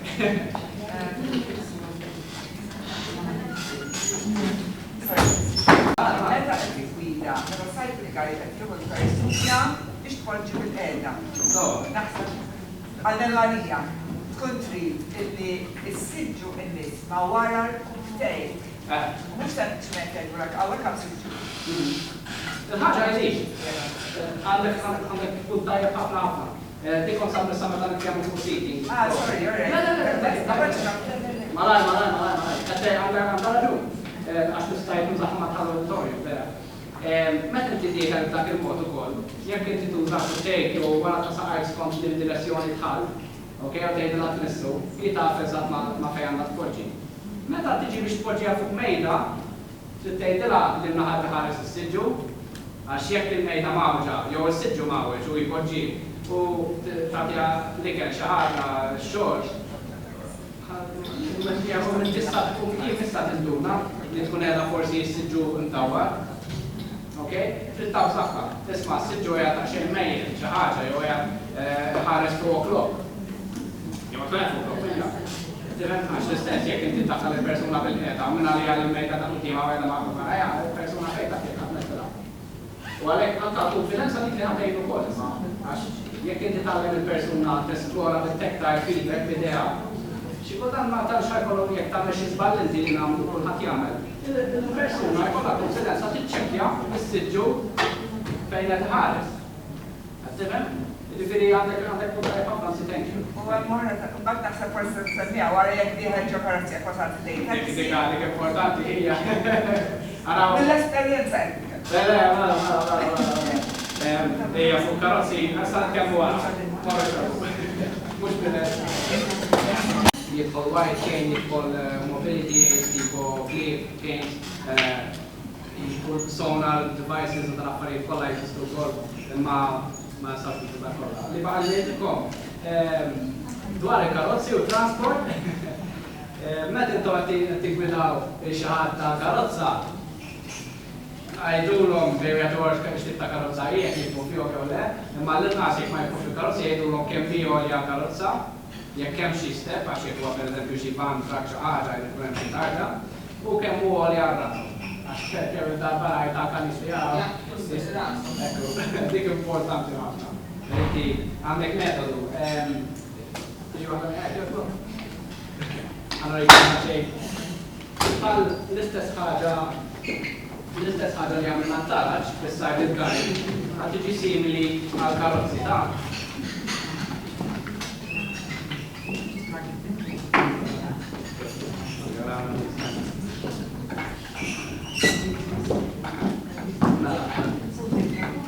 kif orejkom l-ewwel jekk jiena nixtieq ngħinha Unpoġġi wara tajdeja ma wara tajdeja, si titrejja jidi jekk ħataċċetta l-għajnuna għall-elbow u għamilxu n-nennu, spastu warajja u nimxu. Mela, wasalna lejn karozza. Li għandek tagħmel b'idek poġġi fuq il-punt. Ħalli l-idea, narajka għaw il-punt, timxi midi, issib il-punt taħtu tiffu, dik ewwel ħaġa. Tieni ħaġa qabel ma tidħol, ejdra fit-tex fejn hu s-saqaf ta' karozza. Ok? Allora, importanti ħafna. Ok? U l-istess ħaġa għal kull ħaġa li għabessom. Eżempju, bib. Sorry, ħaġa bib. Di l-aħħar ħaġa fejn tkun sajt il-guide. Bib. Għaw ħafna tiġi ta' bibin, rajt minn kull tip, jiduru, jiffekku, jisom tal-lift, u tal-affarijiet. Dejjem inti u sejja lej bib. Għara minn fejn jiffeta, jekkux il-naħa tijak, il-naħa ta' barra, fuq il-left jew fuq il-right. Mela jekk għandek bib, nistgħu normal bib, il-revolving perikolos ħafna, suppost dejjem ikun hemm bib normali ma ġew. Suppost nimxu. Jekk użaw dal-bib li għattarawna. Mela, hawnhekk hawn bib jinfetaħ lejja minn fuq in-naħa tal-left. Mela inti inti u sejmix lejk, ħatejdra, għandna bib jinfetaħ fuq in-naħa tal-left, f'dal-każ. F'dal-każ hija dawn ma' ġenbi diġà fuq in-naħa tajba. Mela meta jħarrib taħ il-bib, ħanejdilha ftaħtu, ħatagħmel body protection, issa nagħtikom kif, tmiss il-bibi u jiena u ħieleġ ħajġi r-responsabilità tagħha l-bib u hi tista' tagħlqu. Imma l-inqas poġġejtilha idea mal-ewwel ma biex. Imma jekk ikun bil-molla tintabżam. Eżatt. Għalhekk verbament dejjem trid għandek proset. Dejjem trid tgħidha. Dejjem tridu titkellmu. Eżatt. U l-istess ħaġa jekk il-bib huwa revolving kif qalt is-sinjura, għalti jekk għaxem dik introduċi. Verbament, communication. Step by step. Ġej.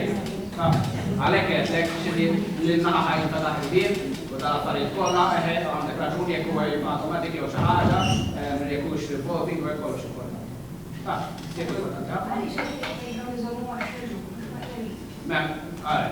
Fil-bib. Le, għax kieku kienet fuq il-rajt, il-naħta bib liħor ma jinfetax. Jekk il-bib jinfetax l-law u jeda fuq il-rajt, tista' tieħu għamil naħta l-rajt. Jekk jeda fuq naħta l-left tista' t-żommu b'dejja bib, taf meta ħajna l-għamux, jekk ħatkun fuq il-rajt u jena neħi il-bib, ħajna l-għamux.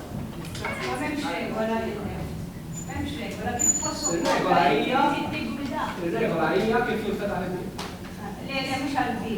Normali. U barra ċieħor il-żom, il-bib, ħafna drabi ċertu bil-bib, beta din li għan rġan kamra sol. Anke għazar. Indi għan il-żom il-bib, għan il-sol, għan ikkaġuna li problemi għal il-żom. Ma di dejjem insomma li anke jekk minn ġo post. Per eżempju għal dentist, naf il-nota għamlu, nżomm il-bit, jina nżomm il-bit, ma t-sarx tarġit. Ma jina stajt nżomm il-bit, biex ninsa għam t-sarx tarġit. Xtaqt li naqsi xi ħaġa, forsi m'għandix essa x'taqsam. Per eżempju, qegħdin waqt li jilessin. U t-teacher eżempju tagħmlilhom, iridu jaqbżu ħerdin u mbagħad imorru ġo skula fuq. U xi ħaġa tista' biex jaqbżu. Aħna bħal l-essays. Kif ħallu li għajin tifla jew tifel? Kollox li jgħidu għatajja, tista' tagħmel magħha, tista' tħoss l-ewwel ħaġa li nagħmel kieku jiena nagħmel biha, ngħidha ħossaw, kolli sieħek ħaddieħu li passi measurement li ħan nitkellmu fuqha, hija ħaġa oħra wkoll, bħalma tkellimna fuq conceptualization ta' left, right, front and back, jew kumpass jew arroġġ. Measurement l-istess ħaġa. Għandna nużaw centimeters jew inches. Jekk ikunu għadhom ma tagħmluhomx, u anke jekk tagħmluhom ħatkun diffiċli jgħidu hekk eżatt kemm huma. Però, again, we can improvise. U ma sens tal-pass tagħhom ikollhom. Kemm hu l-istess tal-pass. Mela jekk toħodhom fil-bidu tal-tellija, jew tat-trek, u tgħidilhom 5 passi minnek għamlu ewwel qabża jew l-ewwel ostaklu, jew 10. Jekk ikun jafu metri, jemmilu tajb ħafna bil-metri, jemmilu tista' tgħidu ma' 120 metru ġejja xi ostaklu. Jemmilu kapaċi jaħdem bil-metri. Fil-fatt tista' stihom kapaċi jaħdmu bil-metri, ma kif minnek ngħidlek jew bil-passi, jew araw, again you need to be fluid, araw it-tifel x'jifhem. Jekk it-tifel jista' jifhem non è possibile, perché ma ħafna drabi anke bis-sample, sample importanti ħafna ostaklu, tista' tara ġejjin bis-sample jisseħ collocation. It-tfal, speċjalment it-tfal, jekk tagħhom jesperjenza ta' meta jkunu żgħar, ħafna drabi they develop a collocation way faster than any other school. And not only do they develop a collocation, ma il-parti visual cortex tibda tikkrea stampa. Ma tkun stampa. Bħal ma sanspira, yes?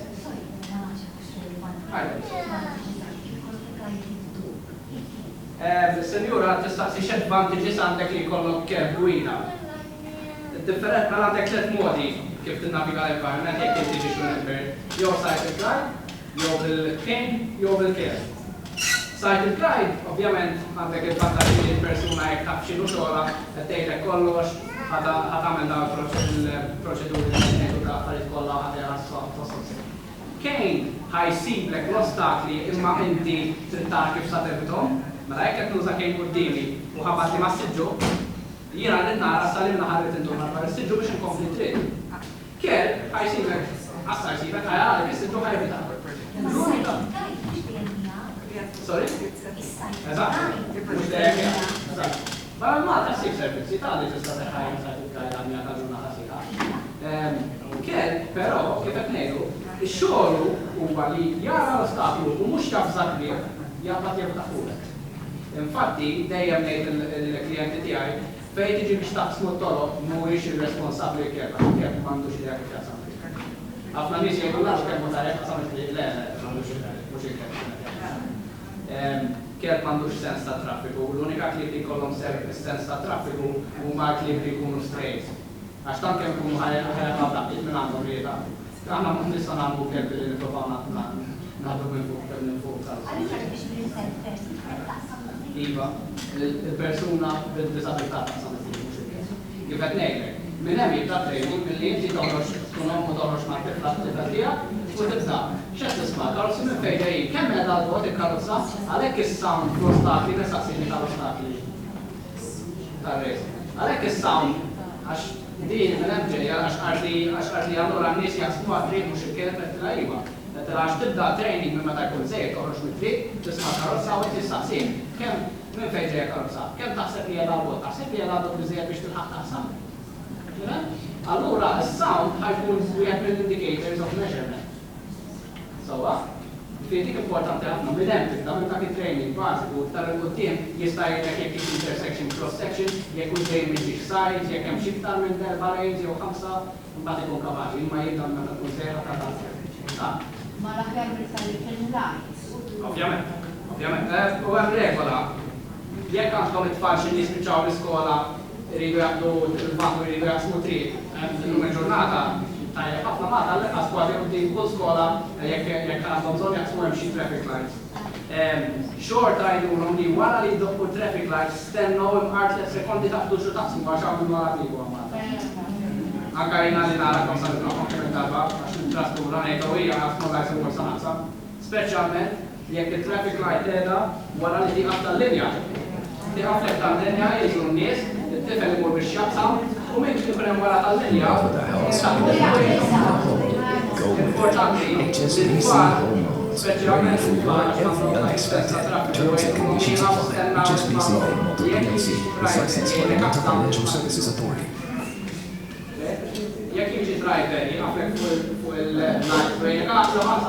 Would you like to deepen your knowledge on the contemporary journalistic craft, communication issues and sources of funding? Dejjem ejdu l-lami għalmu, t-tifel, tifla, adult, għalmu jekk di ġeja xi karozza, tismaħħa u jgħidlek aħsa ma jdu għaddu siedi. In-nies ma tax tistarrazzahom, speċjalment jekk mhux professjonisti darba sbagħti għajjien qabel ma kelli tax-xogħol.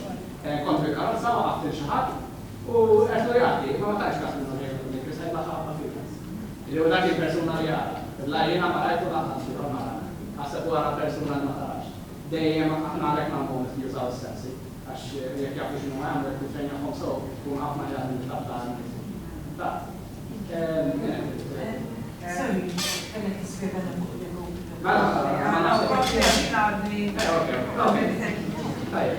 Mela, l-ecolocation tal-aħħar li ġabet ħafna dintaħdem fuq l-ostat li dal-aħħar li ħalat ħafna mainstream media kienem xi nies kienem xi persuna u rajt tifel kas flas raga fejn taqbad il-roda għami ma jara xejn u f'parking tal-ħaġa diffiċli għal-persuna għami anka kell. Parking tat-tifel bil-roda ma liġi, ma ħabat ma xejn. Mhux parking drift, li hemm xi spazju bejn karozzi, parking kollu karozzi l-emmulaw. ħafna jisiru għax mhux għamilu għamlu jibostaw li blind, li kellu ċertu karli għabħajn. Imma l-ħaġa li tant kemm is-sens ta' ecolocation tiegħu ta' smieħ improvja adatta li l-visual cortex beda jikrea stampa. Mhux stampa bħal imma he can see stuff. Issa, tista' tafda fuq ecolocation, most of the time yes, imma it can also trick you a bit, okay?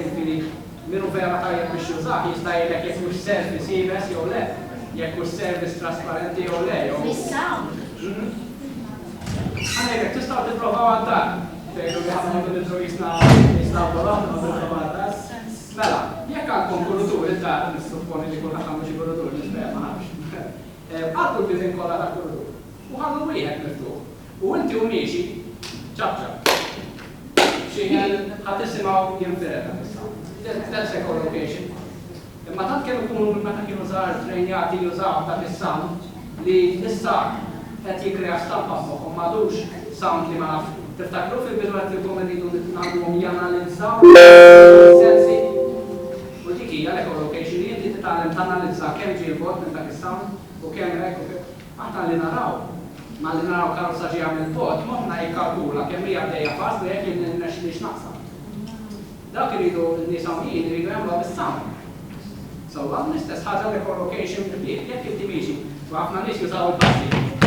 Jew tarawha jużaw. Okay? Dak mhux ħasbib, għamil xkun ħaseb mhux fejn tagħmel illum ħasbib jużaw imma l-tfal u n-nieshom dak jużaw biex jisimgħu is-sound, okay? U tarawhom idawru rashom.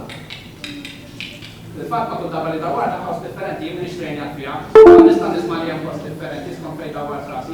Jekk hu miexi fejn xi bit, turutu, u feqgħu ta' se nisimgħu jinfetaħ u ħadd tisma' lekom. Hemmhekk tinduna li għandek fetaħ. Mela tifel fil-klassi, jekk trid tipprova tgħinlu ftit u forsi tesperimenta jew tgħinlu daqsxejn ecolocation, tgħinlu prova għal sound. Forsi jgħid se jgħidu prova ċaċċa bħala tisma' xi ħaġa jgħidu inti miexi fuq dal-ħajt għara tisma' xi ejdu jekk ma li tisma' jekk infiri ċeċċeċ hemm xi bit. Ma fil-drali jekk ikun magħruf, qabli forsi ma jkurax magħruf, però Surfaces li huma bsit u surfaces bħal ovvjament il-mod kif jibbansjaw is-sound minn fuq minn xafejt il-som ħajkun differenti. Għalhekk ħafna nistrejnati xar ħajdu lek ukoll minn ma jmissu jgħidu hawnhekk hawn xi ħaġa jibsa, hawnhekk hawn xi ħaġa inqas jibsa. Mhux se jgħidu lek hawn jiena mhux se jgħidu lek hawn jiena screen jew hekk ma tantx jkun jista' jafu għalik, imma ħajdulek jekk xi ħaġa kbira, xi ħaġa żgħira, xi ħaġa jibsa, xi ħaġa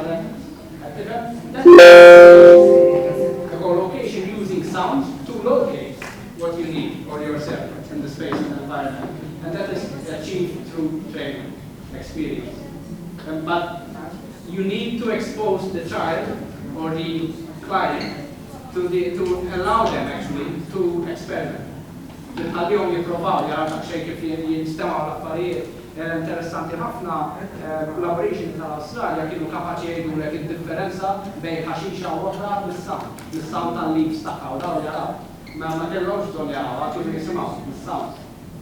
Għax il-mod l-oġġetti bħal kull oġġetti differenti, kull oġġetti jistgħu differenti. U l-ħoss xuna il-materjal u l-carpets għalxiex ma nafx jekk hawn xatt minnkom intom xi instrument, meta tmorru xi sala tirrekordjaw xi sound, ikun hemm kartun tal-bajt jew xi kartuġġi is-soundproof għax il-materjal ħajjixloq is-sound. Mela ma li persuna għadda minn intejxi bib tal-injam għal daw u forsi ma l-bombjax ta' sekk għal-d-nejħ. Għawnek għaw xi materjal differenti. U forsi materjal differenti f'kamra fejn jina spiegajtu li għandek id-dik ma dik inħajja għal dabi għal-għu jiduna. Imma tridu tħallu l-persuna t-esplora għalek titlu ġo klassi, ma tifla u għajdulhom prova għala kosta ċejn, xawx, mawx, għamil il-sound ċabċab. Għalek mux għet il-bombja, jek morru f'xi pjazza, għakun għemmek u jinsof. Jek morru f'xi dar, għakun għet il-bombja ma l-għu ġo id-nek, u tħassu d-dar xi kota. ħaġa oħra żejjes? Ħaġa oħra żejra fuq l-landmarks ukoll li sejt l-ewwel jistgħu jkollok ix-xemx, it-temperatura u r-riħ. Ix-xemx titla' mill-east u tinżel fil-west. Jekk inti qed filgħodu ħassejt ix-xemx ma' wiċċek, taf li qed tħares mill-east. Okay? It can also be a landmark. Jekk ovvjament filgħodu dan qed timxi u tħoss ix-xemx fuq darek, it-temperatura ovvjament fejn ix-xemx ma tħossu tagħla, għalhekk nħaħu bix-xemx. Hemmhekk qed tħares waqt darek qed tħares lejn. Sorry, filgħodu, flaxija bil-kontra. Eżatt. Xaħti mal-flajt għadda di security alert għandek, mux ta' tiġi ma' computer. Sa' ma' nafx ix tal-project jew tijak. Tijak, mux għad t-tiri.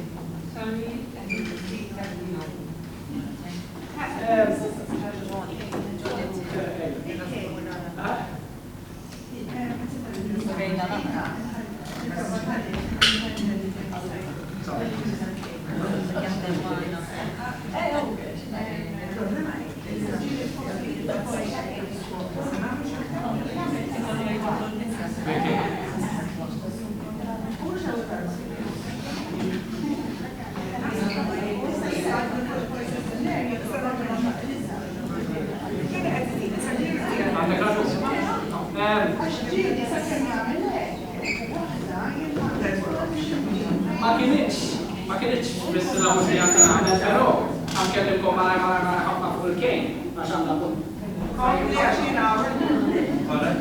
Għandha punt tajjeb ħafna il-white cane, jekk għandhom xi student qed jużaw white cane, nagħmluh xi xejn. Ma rridux ngħidu lil biex iweġġa' l-istorja. Hemm regola l-white cane, iżommu fin-nofs ta' ġisnek, dak xejn fuq kważi naf il-ċest eżatt. U inti iżommu li ma' kull pass li tagħmel għonet tiftħu ġieli rajthom jgħodu xenklu, jew tektlu, tiftħu shoulder. Jew ħalli iktar, mhux il-wisatijak, ok? U bat tiġi anka mill-studenti l-oħrajn jgħodu da xi attenti. Imma għandek raġun jekk it-tiferet jgħodu xejru bla doċċa minn ħajja xi ħadd jekk mhux jgħidu wkoll. Ma nafx kif jaraw Star Wars jgħidu. Għawdu attenti, Ta' jifiri l-white cane anka biex jgħalbu jiftu, għaliex jgħabdu l-aġemba jgħalbu għax jistaj għodġa xaħat. Iżom u d-dimu, għandu sections li jiftu jgħalbu.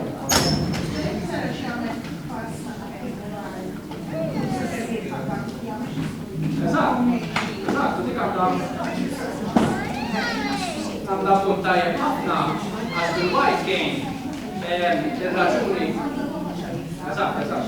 Bil-white game il-raġuni li rridu nżommu qudiemna, il-white game jaħdem ma' kull pass li tagħmel imur fil-pass oppost. Mela jekk jien ħriġt il-left foot, il-white game ma' l-naħa right. Jekk jien ħriġt il-right foot, il-white game ma' l-naħa left. Għaxi, għalli l-pass li jmiss tal-left tiegħi, il-pass li jkun diġà li xemmu. Fil-importanti ma' xemmu ċem teknika għadem ma' l-raġuni. Għaskejni. Tamma t-taħħajet ta' kun sej. Għamta t-tul ta' għal kien jgħal differenza fil-sej. Tajra, għanse thank you. Ma nafx hemm xi iktar domandi naħseb kollox il-ħafna ta' Bħala LSC, kif nistgħu nieħdu iktar training biex inkunu iktar nistgħu ngħinu l-istudent? Nistgħu niftehmu mal-parent, eżempju nibda l-istudent u ssir xi session separata. Intom, sorry, intom mal-gvern jew hekk kif qed Jiena church school.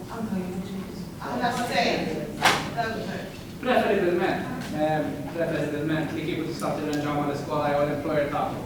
Tgħidu bħala l-issejjien appost li għandna bżonn nagħmlu session mal-ġenituri. Barra mill-iskola ħadkun ħafna ħajrikom għax jiex ukoll. Nagħmel akkrediti jkun biex ikun anke studenti oħrajn, l-istaff oħrajn, entra s-sena miegħek u s-sena oħrajn huma staff oħrajn. Għalhekk għandi miegħi xi ħaġa li għamel ma kienx parti minn xogħli ma barra mill-ħin tiegħi għamilt mappa ma tantx jiskontrol tajjeb. Li għamilt mappa, għamilta barra mill-ħini. Darba tagħmilha, tista' tgħid l-employer tiegħek isma' dan għandi bżonn ikellem l-om jew xi ħaġa, everything is beneficial tagħha. Din il-mappa bażikament hija ta' klient biex jaħsal is-sorom. Dan huwa l-monument tal-belt, tal-indipendenza, u mbagħad għandek kif iddum. Kollox tektar, jekk tawruha. Dawn affarijiet li inti tista' tagħmel anke mal-lum u tgħallem anke lilna kif tagħmel dan l-affarijiet. Jekk inti taf li ħajibda jiffrekwenta post ġdid u inti ovvjament għal l-essi tiegħu, imma l-ilhom tal-lima kif tagħmel tal-xogħol miegħu, tal-lima kif tagħmel mappa, kemm għadet li dik għax tagħmel iktar għax jiena Different importanti li torih il-main directions, il-main landmarks, użajt il-monument, użajt ċertu landmarks u tal-affarijiet, għalli inti l-lom tal-lima kif għandha t-terġiġi. Għax inti l-siti għaw il-kollu. Naqbel mi għakka min kikun nistaw namlu b'xi mod kellem l-employer ġiħu xaħra tamel extra sessions, dejma. Jien kif għetlek għalek forsi tamel ta' xej sakrifiċu fil-break time tijak, flok tieħdu break, għakem jak xorta u morbudu fil-klassi. Għandu da' xej, għajlu minna fxet fossaw, kif u għamlek u għamlek, jew jek ta' fil-independent. Ija, ma biex kamina d-ħagġa, irrit inkun trejn ħin, eżempju, daw l-affarijiet, imma l-ġejt il-lum, għax tant kontar bil-ħin, għax vera kallimt il-lum, ma konċ ta' li testaw tagħmlu tikkuntattjaw għandna service provider u bħalja u xitnieta li għamlu full time.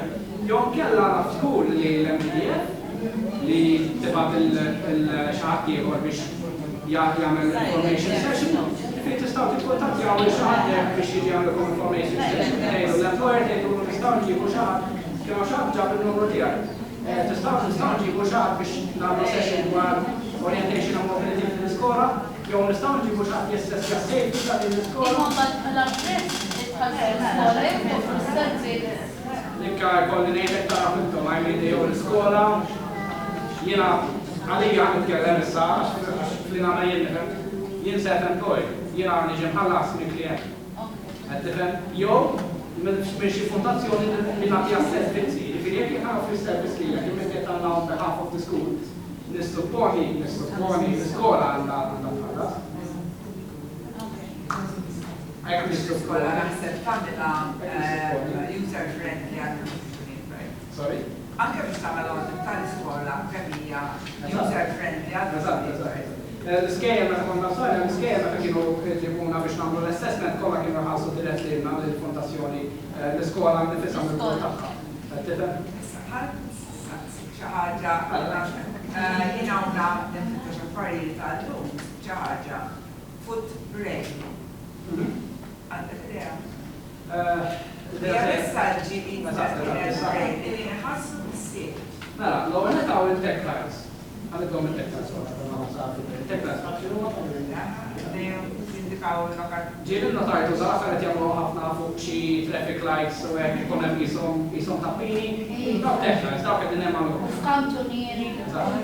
Kantunieri, rampi, taraġġ. Again, Mario għandna ħafna proġin. Eżatt u l-mażu il-ġurnata, għadha awareness għandna xi proġin biex ikollu tappini. Dak ukoll. Dak ukoll. Dak ukoll.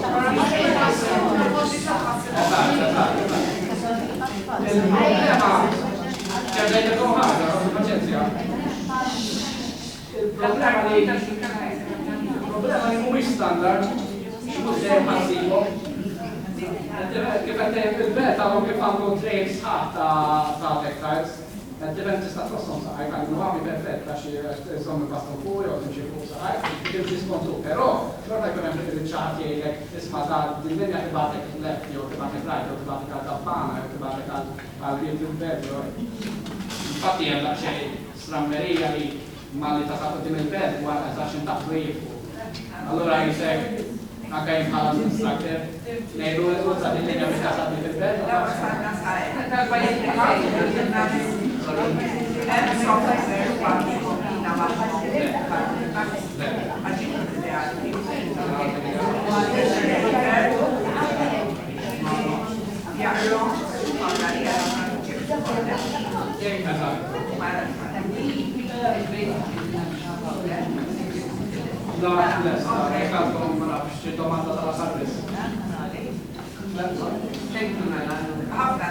Thank you, it was very interesting.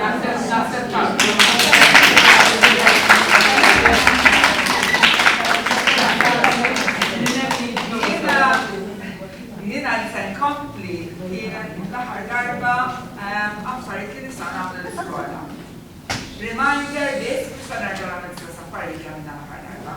Sena nista' nitkellem bil-Malti xejn. Aw ħadd li problema. Mela, l-aħħar darba tkellimna fuq kemm differenza bejn studenti li ma sajti u mhumiex u x'inhu ma l-affarijiet li huma simili. U l-affarijiet li huma simili hija li kull student huwa uniku u ultimament meta inti teacher jew lessi inti jekk tirrispetta l-istrateġiji tal-Universal Design for Learning li tagħmillek ix-xogħol ma tnaffef. Ultimament dak li inti tagħmel hija illi l-istudent jaċċessa it-tagħlim li se jsir. Mela inti trid tagħti opportunitajiet differenti, options differenti ta' kif dak it-tagħlim se jgħaddi għall-istudent.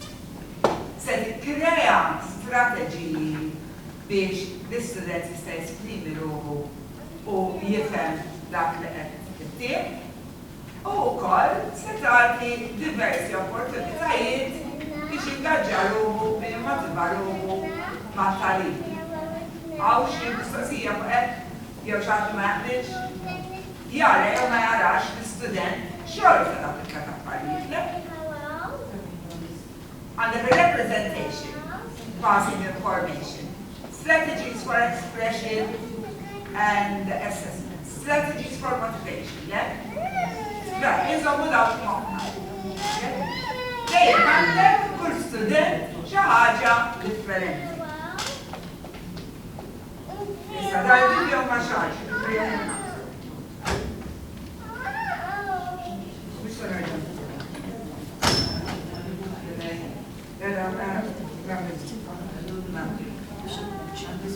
Universal Design for Learning, revision, il-teachers, iridu dejjem jiftakru dali għandna kemm għandna l-istudenti, anke l-istudenti li għandhom 2020 vision.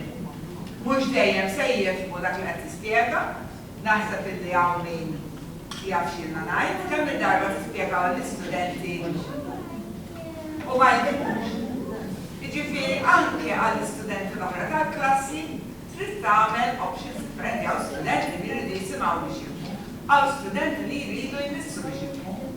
Jiġifieri inti qed tikkejterja anke għandek student blind qed tikkejterja kumplament tal-klassi wkoll meta inti qed toħloq l-adaptation għal-kumplament għal-nies li huma visually impaired. Għanna kollha għadhom ftit.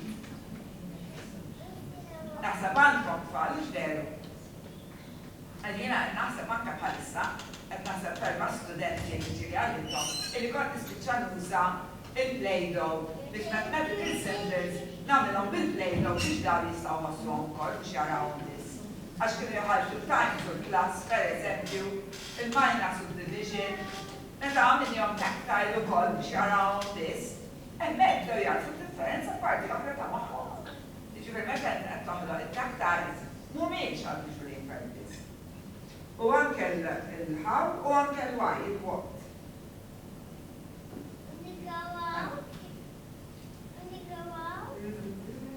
Is-syllabus, mela aħna qegħdin ngħidu l-istudenti kollha għandek is-syllabus stess li jridu jsegwu dak is-syllabus u x'deru. Issa d-differenza hi il-metodi inti xorta se jtagħmlu l-istess ħaġa, mela d-differenza qiegħda fil-metodi li se tuża biex tasal għall-istess punt. Mela, ejna għandu ftit. Malaj imma. Metodi differenti biex tasal fl-istess punt. Tuni idea ta' x'se tagħlem fil-klassi. Semmu topic. Maths. What in maths? Specific.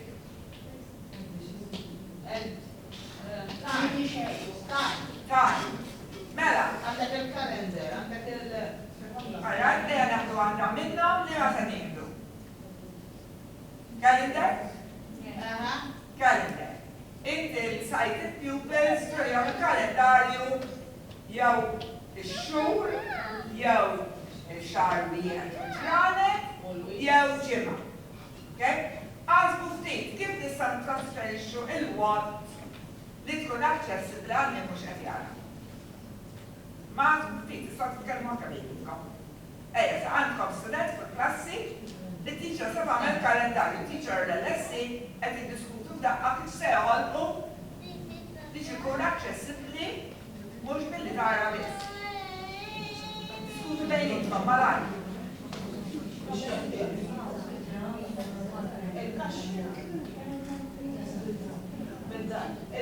Il-numri titgħamilhom tactile ġimgħa b'ġimgħa differenti biex hu jara fil-first week, second week, third week. Għara, x'tista' tagħmel iżjed? Le, tajjeb biex tmexxi issa biex jara b'ġimgħa b'ġimgħa.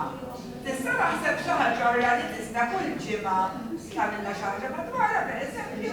Border. Tagħmel border wara kull ġimgħa, kull seba' tiem pereżempju. Jekk jagħmel il-lejl, jekk jagħmel il-lejl, numri se jkunu jinħassu wkoll. Iżjed, il-kalendarju qed ngħidu kif se tagħlem ix-xhur. Per eżempju, December fil-Christmas tree. Alright, tista' tagħmel simboli ma' kull Per xahar. eżempju, seasons, xubera nixfin order. Aha. U hemm se jikkwadanja dik minnu non-sighted biss? No. Klassi kollox. Topic ieħor malaj? Xi ħaġa differenti? Mek se naraw video bisparli faħli. Li ġabli għalli għaraw nies. Ġifieri. Forsi directions, per eżempju. De mhux maths issa. English, verbs, per eżempju. Il-verbs tal-English. Mela. Għandek sighted, għandek non-sighted. Kif tista' toħloq xi ħaġa li tapplika l-klassi kollha biex inti mhux għandek xogħol tiblu sintelli bejn l-LSA u teacher flimkien, illi tapplika l-klassi kollha u non-sighted, inti pereżempju se tagħmel video biex turja għal non-sighted, hemm ħafna videos għal verbs fejn għandek nies qed jagħmlu azzjonijiet differenti. Inti tifprova jieħu kif fażla. Tista' tagħmel. Action verbs. L'action verbs tista' tagħmel. per eżempju, rani li umu jiġru kollha. Umu jiġru kollha, klabi, kollha ġabġ. Għaddin nejdu dejjem issa. Ejja mor xaġa bil-kbar issa, sekondarja. Science, per eżempju. Il-beach li għaxu. Topics with science, tal-kbar. Topics. Light. Kunċett diffiċli, tinsiex, il-light ma jarax. Mela, kif se nispjegaw? Hemmhekk se nispjegaw.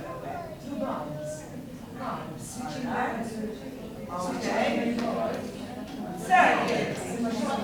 Kif se tagħmel għal circuit? Ma jistax jara l-babżaq il-fixel. Imma jistaw s-sismara. Inta tisala biex ħaġa tisħan, mhux veru. Imma battara id-dek. Le, xi ħaġa li tisħan, kemm, jew tibbażja. Tista' tagħmel bażja bil-forza. Ejja. Li kif tkompli s-circuit intom bażja. U inti għallhom rajna d-rekord through visual ukoll. Jekk tfittex, jekk taħseb jekk tagħmel brainstorming, issib metodi illi titwadanja il-klassi kollha. Fejn tidħol? Fejn tidħol tidħol.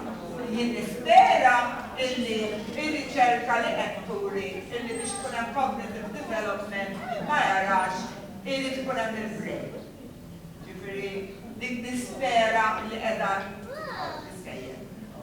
Inti għandek illum il-ġurnata anke Google Tablets qed joħorġu bil-brain, anke Kindle qed joħorġu bil-brain reader, kollha qed joħorġu bil-brain. Mela kitba l-istudenti qed jikteb bil-brain jew qed jaqra bil-brain. Ġifieri l-kitba hekk li tissir. Issa jekk m'għandix il-brain daqsxejn iktar diffiċli għax ma jistax jikteb indipendentament, mhux veru. Tista' jkollok speech to text, but it's not the same. Ġifieri meta qed titkellem aħna nafu li l-Ingliż li titkellem m'għandux jaqsam mal-Ingliż li titkellem. L-istruttura hija differenti, sentence structure differenti, il-grammar li prova jispjegalkom huma ġew. L-spelling jidħol fiha, hemm ħafna affarijiet. Ġifieri għalija il-brain għandu jinbeda meta tira literacy tal-abrar. Inti għandek qed taqra taktar u qed taqra tiġbed. Itħasslu bil-għalli għandja. Għana ma għafrix nagħmlu tfal jaqraw, għax illum il-ġurnata jistgħu jitfgħu narrator u jaqrawha mhux veru. Xorta għandna nagħmlu għal alla volja jistgħu jaqraw ġol-kompjuter li jiktibilhom. Alla volja jiena meta nidħol fuq Google jekk m'għandix qed titgħod nittajpja ngħid hello Google u ngħidu x'għandi bżonn mhux veru. Mela.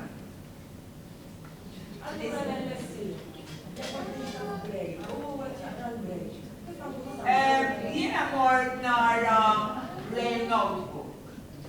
Għandu żewġ screens. Għandu wieħed normali illi dak li qed jittajpja fuq il-brain keyboard qed jitlaq. U l-screen ieħor illi qiegħed għal min qed jaħdem bil-brain. Jiġifieri huwa dual. Għal minnu sighted u min mhuwiex. Sija dak li u qed jaqra qed jidher fuq l-iskrin u anke dak li qed jittajpja qed jidher fuq l-iskrin. Ħafna li ngħidlek ilha ħafna mill-istudenti llum il-ġurnata diġà se jkollhom il-brain. Eżatt, qed joħorġu l-laptops, qed joħorġu bil-brain. Affarijiet li jaħdmu tal-brain, jiġifieri ma narax illi għada pitada nispera illi l-istudent u jekk ma jkollhomx il-mezzi biex jakkustaw naħseb illi tablet tagħhom illi jingħataw it-tfal kollha irid ikun attrezzat għall-brain. Mhux kollha jingħataw tablet jerfgħu Issa dawk it-tablet ta' il-kolħamma wkoll. Mela jiena nimmaġina illi hija social justice illi min huwa għandu bżonn tablet actually, the brain reader u brain typing għandu jkollu l-equipment mal-tablet tiegħu. Jekk mhux hekk, jekk mhijiex hekk għandna s-sanità tiġibu għalli għalli. Ġifieri. Sewa, jiena hekk nara.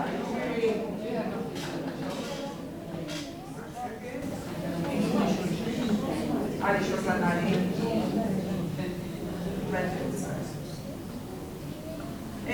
when you're planning to improve parking options għadnija. Issa, għawek għaw ftit idejat, ftit changes li rridu jsiru fil-klassi. Mela, handouts trid issir u audio files rridu jsiru parti mir-rutina. Għandek handouts għall-istudenti kollha mhux biss għal dawk li ma visually impaired. Imma dawk li ma visually impaired, there's no way that they can copy from the board. So make handouts for all the students. Jikwadanjaw l-istudenti bil-dyslexia, jikwadanjaw l-istudenti short-term memory deficits, jikwadanjaw l-istudenti li għadjom daħwa biżiwer u jaraw bla sens, u inti dak li tista' tużaw biex tagħmel xi ħaġa oħra. Jekk inti għandek dubju illi jekk ma jikkupjawx minn fuq il-bord biex jitalmu, aqraw il-handouts flimkien. Saqsi mistoqsijiet illi jirrispondu minn fuq il-handout. Hemm ħafna mezzi oħra li huma ta' iżjed tagħlim milli li jikkupjaw minn fuq il-whiteboard. Sar biżejjed riċerka li meta qed jikkupjaw ħafna drabi ma jafux ma jikkupjaw l-istudenti. Sar ħafna riċerka hekk. Ġifieri tridu mal-istudenti li moħħhom jingaġġaw dak li qed jikbu. Inti jekk inti blok handout u għandek xi ħadd blind fil-klassi, inti bagħthom electronically u l-screen reader tal-istudent jaqra ilu. Jew tinbidel fil-braille jaqra. Mhux għandna ħażin. Audio files, handouts.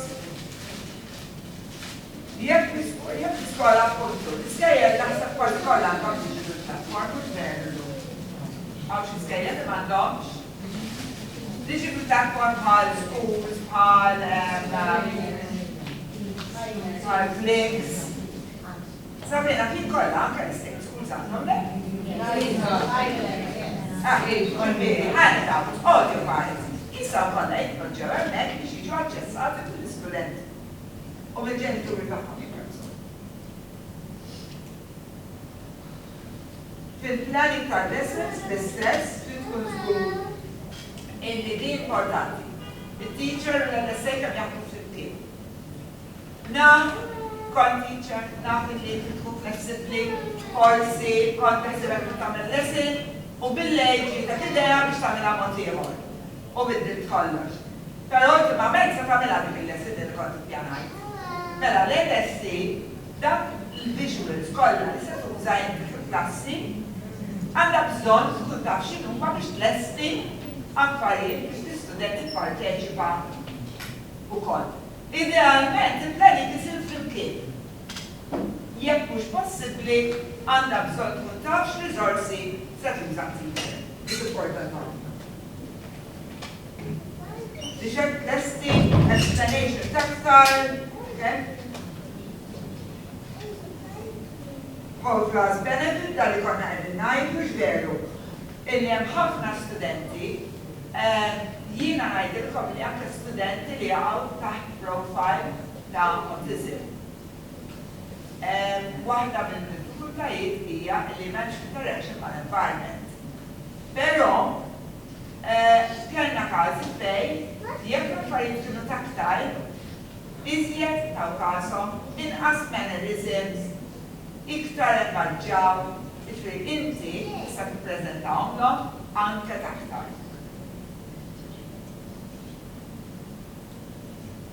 U mbagħad taktar experiences toward the students, jibqa' ngħidu għajjuni x'inhuma taktar experiences li tista' tippreżenta l-klassi. Immorru year 6, għaw xaħat year 6. X'topic għad il-tagħmlu bħalissa? Hemm social studies, mhux veru, hemm it-tempi pereżempju. X'tip tagħmel bil-ġebel? Jagħmlu jew bil-ġebel jew bil-ġeblu.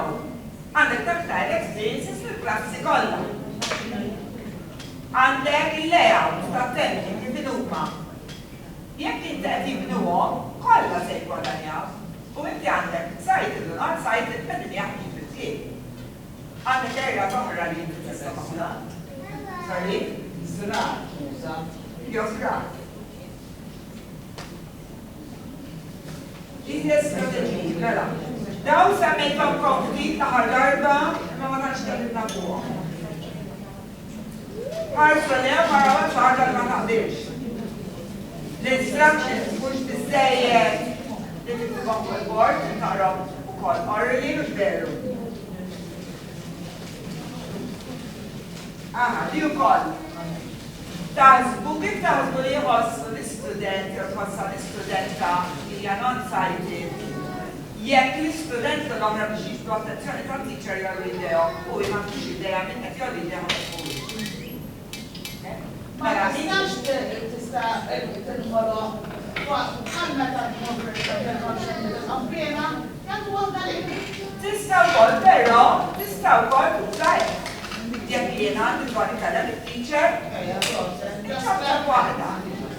U teacher lili tek tagħmel li acknowledgement li tajt ismi. Mela, jekk ċabta Marlena, jekk ngħid yes Marlena, jekk ċabta Charlene, yes Charlene, okay? Perkipja ċejn żgħira. Minu non-sighted jaf qed titkellem. Veru li jgħara fuċijiet.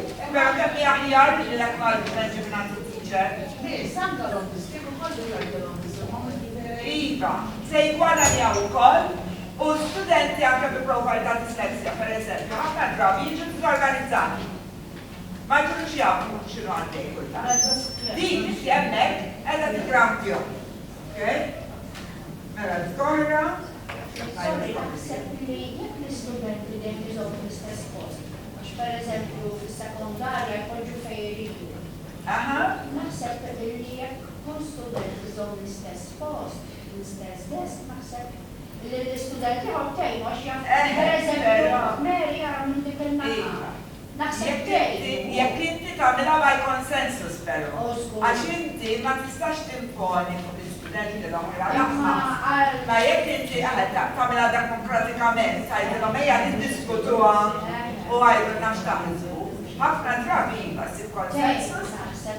Iva, u l-istudenti u studenta tgħidlek kemm se tgħidha għax forsi tgħidlek basta jkunu fl-istess row. Forsi kienu. Minn din-naħa pereżempju naħa ta' Eżatt. Dik hija tajba x'għalmenu anke x'sibu l-sħabhom fil-klassi. Ekku, Iżjed tagħmilha faċli. Ekku. Aħna l-istudenti tagħna biex jisibu tiegħu. Għandu l-kabel għad-dar. Kif jista' jħossu dak il-time? Iva. Dejjem kollox. Ekku. Eżatt, dan qegħdin ngħidu it-textures huma bħala qed tgħid il-passiġġju importanti.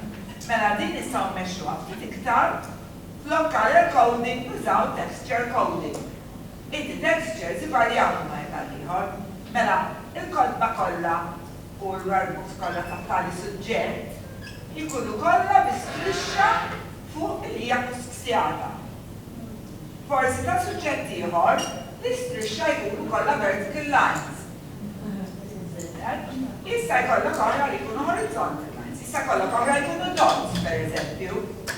Mela inti tuża textures biex jiġu mela dak meta taħħal idejk fil-case biex joħroġ ktieb jew pitazzi jew xi ħaġa, kull ma jrid jagħmel ħoss l-istrixxa. Inti tista' tiġborhom kollha folder, per eżempju, li għandha l-istess vector coding fuqha. Sorry? Forsi għax ikollu reading pen, ikun jista' jaqra reading pen. Jista' wkoll, però naħseb illi reading pen hija utla ħafna, però wkoll jekk ikollu daw il-tactile coding, qed tagħmlu żjed independence ukoll. Għal ġewwa biex jaqra. Biex jaqra ġewwa wkoll. Ġifieri dik hija għodda oħra, mhux veru. Mela. Aħna jkollna ħafna studenti lack of organization u nużaw il-color coding. Però jiena niftakar minn appunti tiegħi illi biex l-ewwel darba li l-aħmar u l-orange jekk qed jaġġel pereżempju kien joħroġ ktib ieħor. Jekk ikollu anke tactile cue, da se jgħin jirrinforza dak li qed jagħmel mhux veru. Issa naraw dajja.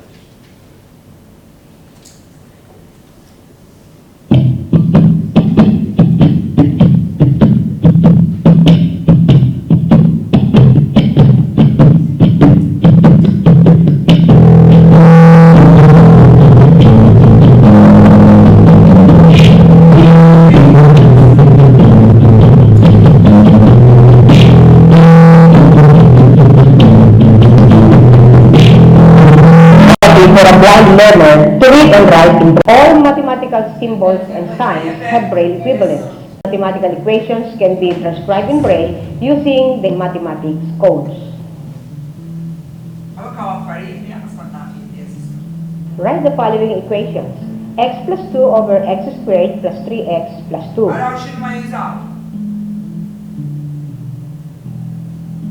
And next one, m squared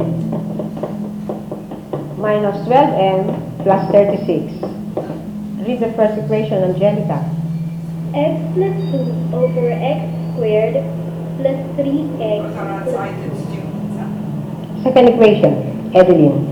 the square root of m squared minus 12m plus 36. Very good. In algebra, how do visually impaired students plot and read points and make graphical representations? With the aid of the desk slate or the writing slate which the blind uses and the multipurpose adhesive, the blind child will be able to plot points and read the points given in the equation. I said negative 4, 2. Negative 4 and then 2 is positive, you have to go up. Negative 4, 1, 2, 3, 4, and then 2. 1, 2, 1, 2. Yeah. So the first number is always the x, the second number is always the y. Plot the following points in your Cartesian plane. The first ordered pair is 3, 5.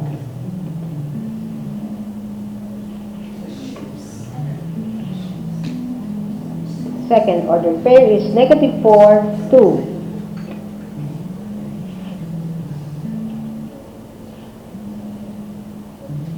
The third ordered pair is negative 5, negative 5.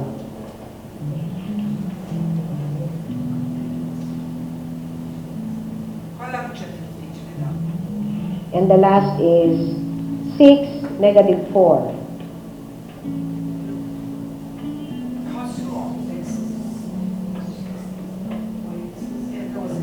Okay, let's see your work. Very good. In trigonometry, how do visually impaired students solve problems involving trigonometric functions? Okay, Mike, this is a tactile model of a right triangle. Now we have here the parts of the right triangle. This one is the longest part, and this is called hypotenuse. And this one here is the side across the right angle. This is called the base. This is the base, and this one here is the altitude. The altitude. And now it is very important that we clarify the names of the angles for us to clearly get the trigonometric functions of each angle. Now, if we consider this angle here, this is angle A, right? Yes, sir. Okay, this is your angle A, and what is the opposite side of angle A? The opposite side of angle A is the base. Is the base. Okay, it's the base. And how about the adjacent side? The adjacent side is the altitude. Altitude. And this is the hypotenuse. Now say I'll give you the measures of each side. The adjacent, the altitude measures 3 units. The base measures 4 units. And your hypotenuse measures 5 units.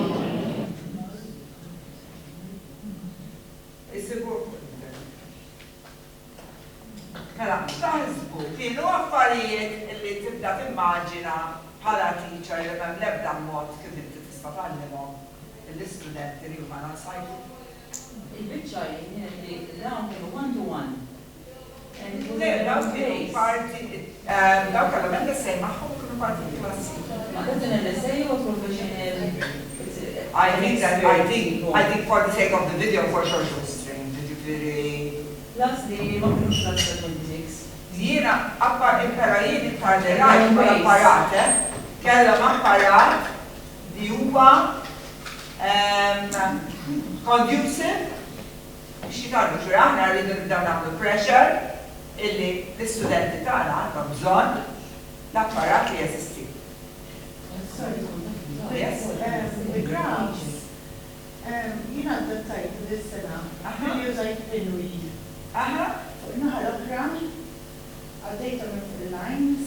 Eżatt. Għallina tajjeb, jista' jħossar, jista' jara. U jista' jara, eżatt, il-graph paper, bost.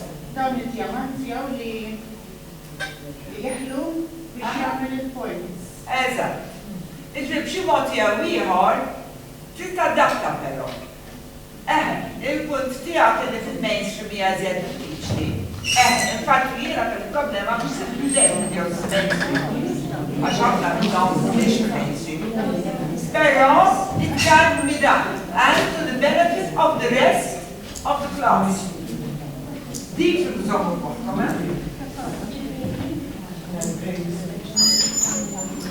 Mela, for this space, kif tista' tippromovi l-independence, smajtu ħafna fuq mobility u orientation, inti, il-test trid tibda, tista' tagħmel biex l-istudenti jekk ikun indipendenti fejn jidħol l-affarijiet personali.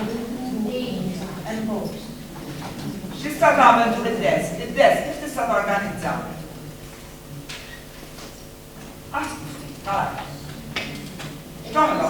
Forsi tagħmillu ġek tkun naqra biex ma jħux l-affarijiet. Forsi tista' tibda biex ma jħux l-affarijiet iżjed. Tagħmel lines, per eżempju, meta tagħmel il-pencil base, meta tagħmel division ngħidilha fuq il-main. Because illi inti tiddividi il-desk u l-istudent dejjem jitgħallem ipoġġi l-affarijiet dejjem l-istess post. Anke jekk qed jara ftit, xorta konna kollhom biex mill-internet, jinnara li jekk affarijiet viċinu ma jkunx dejjem ikunu. Alla volja jekk ifokar jista' narhom. Però jien rrid li nipoġġi dejja sul-proġett.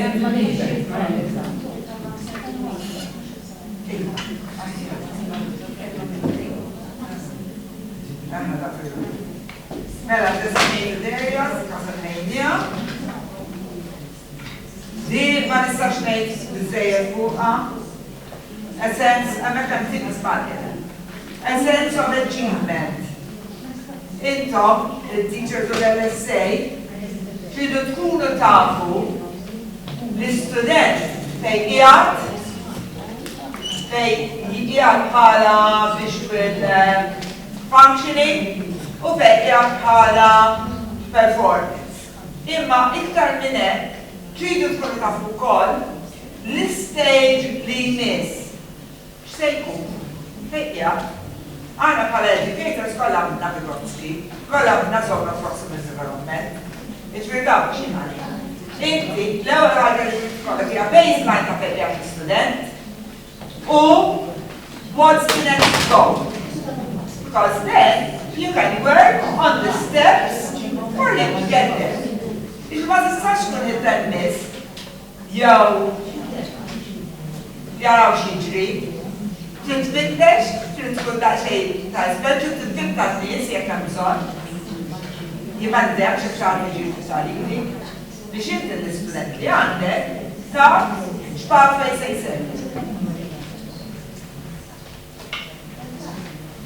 Mbagħad l-encouragement biex veru biex ikunu indipendenti. Bħalma qalilna il-biża' hija l-iktar tiftakru sewwel x'qalilna meta tiġi meta bidel l-iskola u ma setax aqasmu l-bathroom waħdu għax jisibir xi ħadd jiġri waral, jien ifhimha l-lessi illi tibża li se jintilef. Però intom tridu sibu trid tagħtom stay support u tkunu qed toħonquhom. Friends, kif se tagħmel biex tgħinhom jagħmlu ħbieb? Fil-playground trid tispjega kif għandna imma iżjed importanti li tispjega trid tagħllem il-behaviors. Jekk għandek xi ħadd kompletament tal-sajt, trid tagħllem il-posture, kif jippreżentaw ruħhom għat-tfal l-oħra, kif jagħmlu ħbieb billi forsi morra fehom. Pereżempju żgħar, ma nasibx li tiddejjaq ma rridejja, tiddejjaq jekk tuża l-rajja, pereżempju, waħda mill-affarijiet li qegħdin nagħmluha tajt mea touch your face. Għaliex, għax jekk nisluġu, ma tara fin-nies. Pero inti titgħallem the appropriate way to do it. Minn hekk għandek student, inti titgħallmu x'inhu huwa tajjeb u x'hu biex jagħmel il-bdejn. Ġifieri titgħallmu li more day student, forsi nissilhom idejhom, hekk jgħidlhom inti ġismek, pereżempju. Okay? Titgħallem ukoll inta tista' taqraw dik nemmek jew le. Illi il-klass appunto li saqsjom biex jitkellmu minuma ask them to identify themselves. U l-veri, mhux veru, il-group work, inti tagħmel body system. Jekk huwa għandu body, le, fis-sekondarja ma tantx. L-unika mod li tagħmel fis-sekondarja u di użani anke ta' matlakas, illi inti titlob grupp ta' volontira. Ma tgħidx għalfejn li għadak l-istudent partikolari.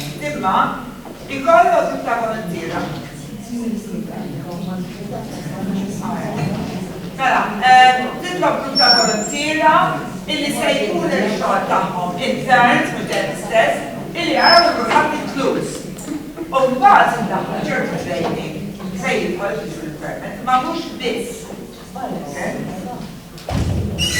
We're ready. Thank you very much. Thank you now, you're there. Who wants to avoid this? Now, da curiosità pensate tutto.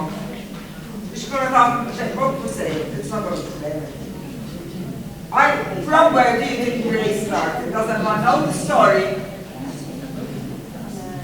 Għax għadjak xbejba dal-brin.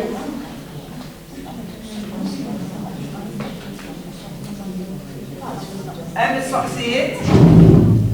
Il-brejba da bħala koda s-soldati bil-gwerra jekk ma kontx taf. Biex m'hemmx għalfejn xallu d-dawl biex jaqraw il-messaġġi. Ma kien 12 point u mbagħad ġitru 6 point. Issa, mis-soqsijiet fuq dak li tkellimna fuq. Jew xi punt li kelli bżonn nixtaqi fuq. Jekk nagħmel tletzijat, ix-xorta nsib mhux ngħid. Dejjem hemm iżjed xi ngħid. Kif infaċċjajt il-ħajja? Jiena, mela jiena. When I started with problems with my eyes, I was in my 30s. Naħseb kif wara li kelli tieled baby. L-għajda għatamallu fuq għara naras, daqsek sempliċi, għobt fil-ħoddu bdejt nara nofs. Daqsek sempliċi, għatila fuq kollu, għajda għatamallu fuq rasi. Dak il-żmien, dak il-lilu kważi 25 sanilu, l-operazzjoni ma tantx kienet suċċess. Xarf s-solda uġġa fil-fuq, u t-lifta. Pero I didn't actually bother me. I kept on with my life, I used to drive all over the island, I got time. I mean, with one, you go, and ma taġ toqta t-tenta laqas. Xie 10 snin u naħseb, jek mux iżjed. Kont naħdem ħafna ma tfal disabilità, kont nitella tifel kien fuq zimel kien se jaqamlu tajtu, it was a dead weight.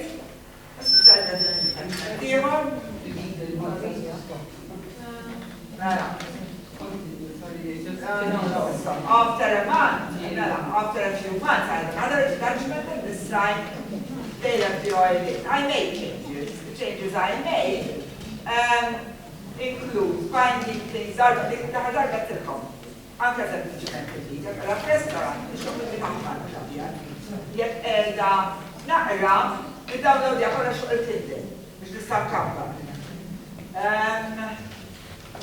Jek norroġ dejjem il-program tax landmarks, biex narfi edek, ħalta u għek, zammit maġġab tardi, biex nafil li jem darġa zaħra.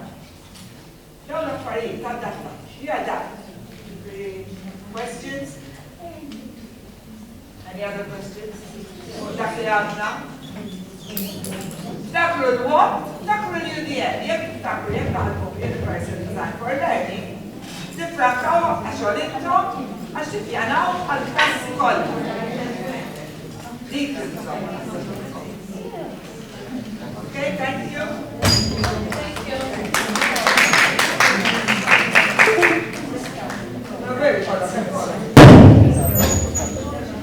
in education.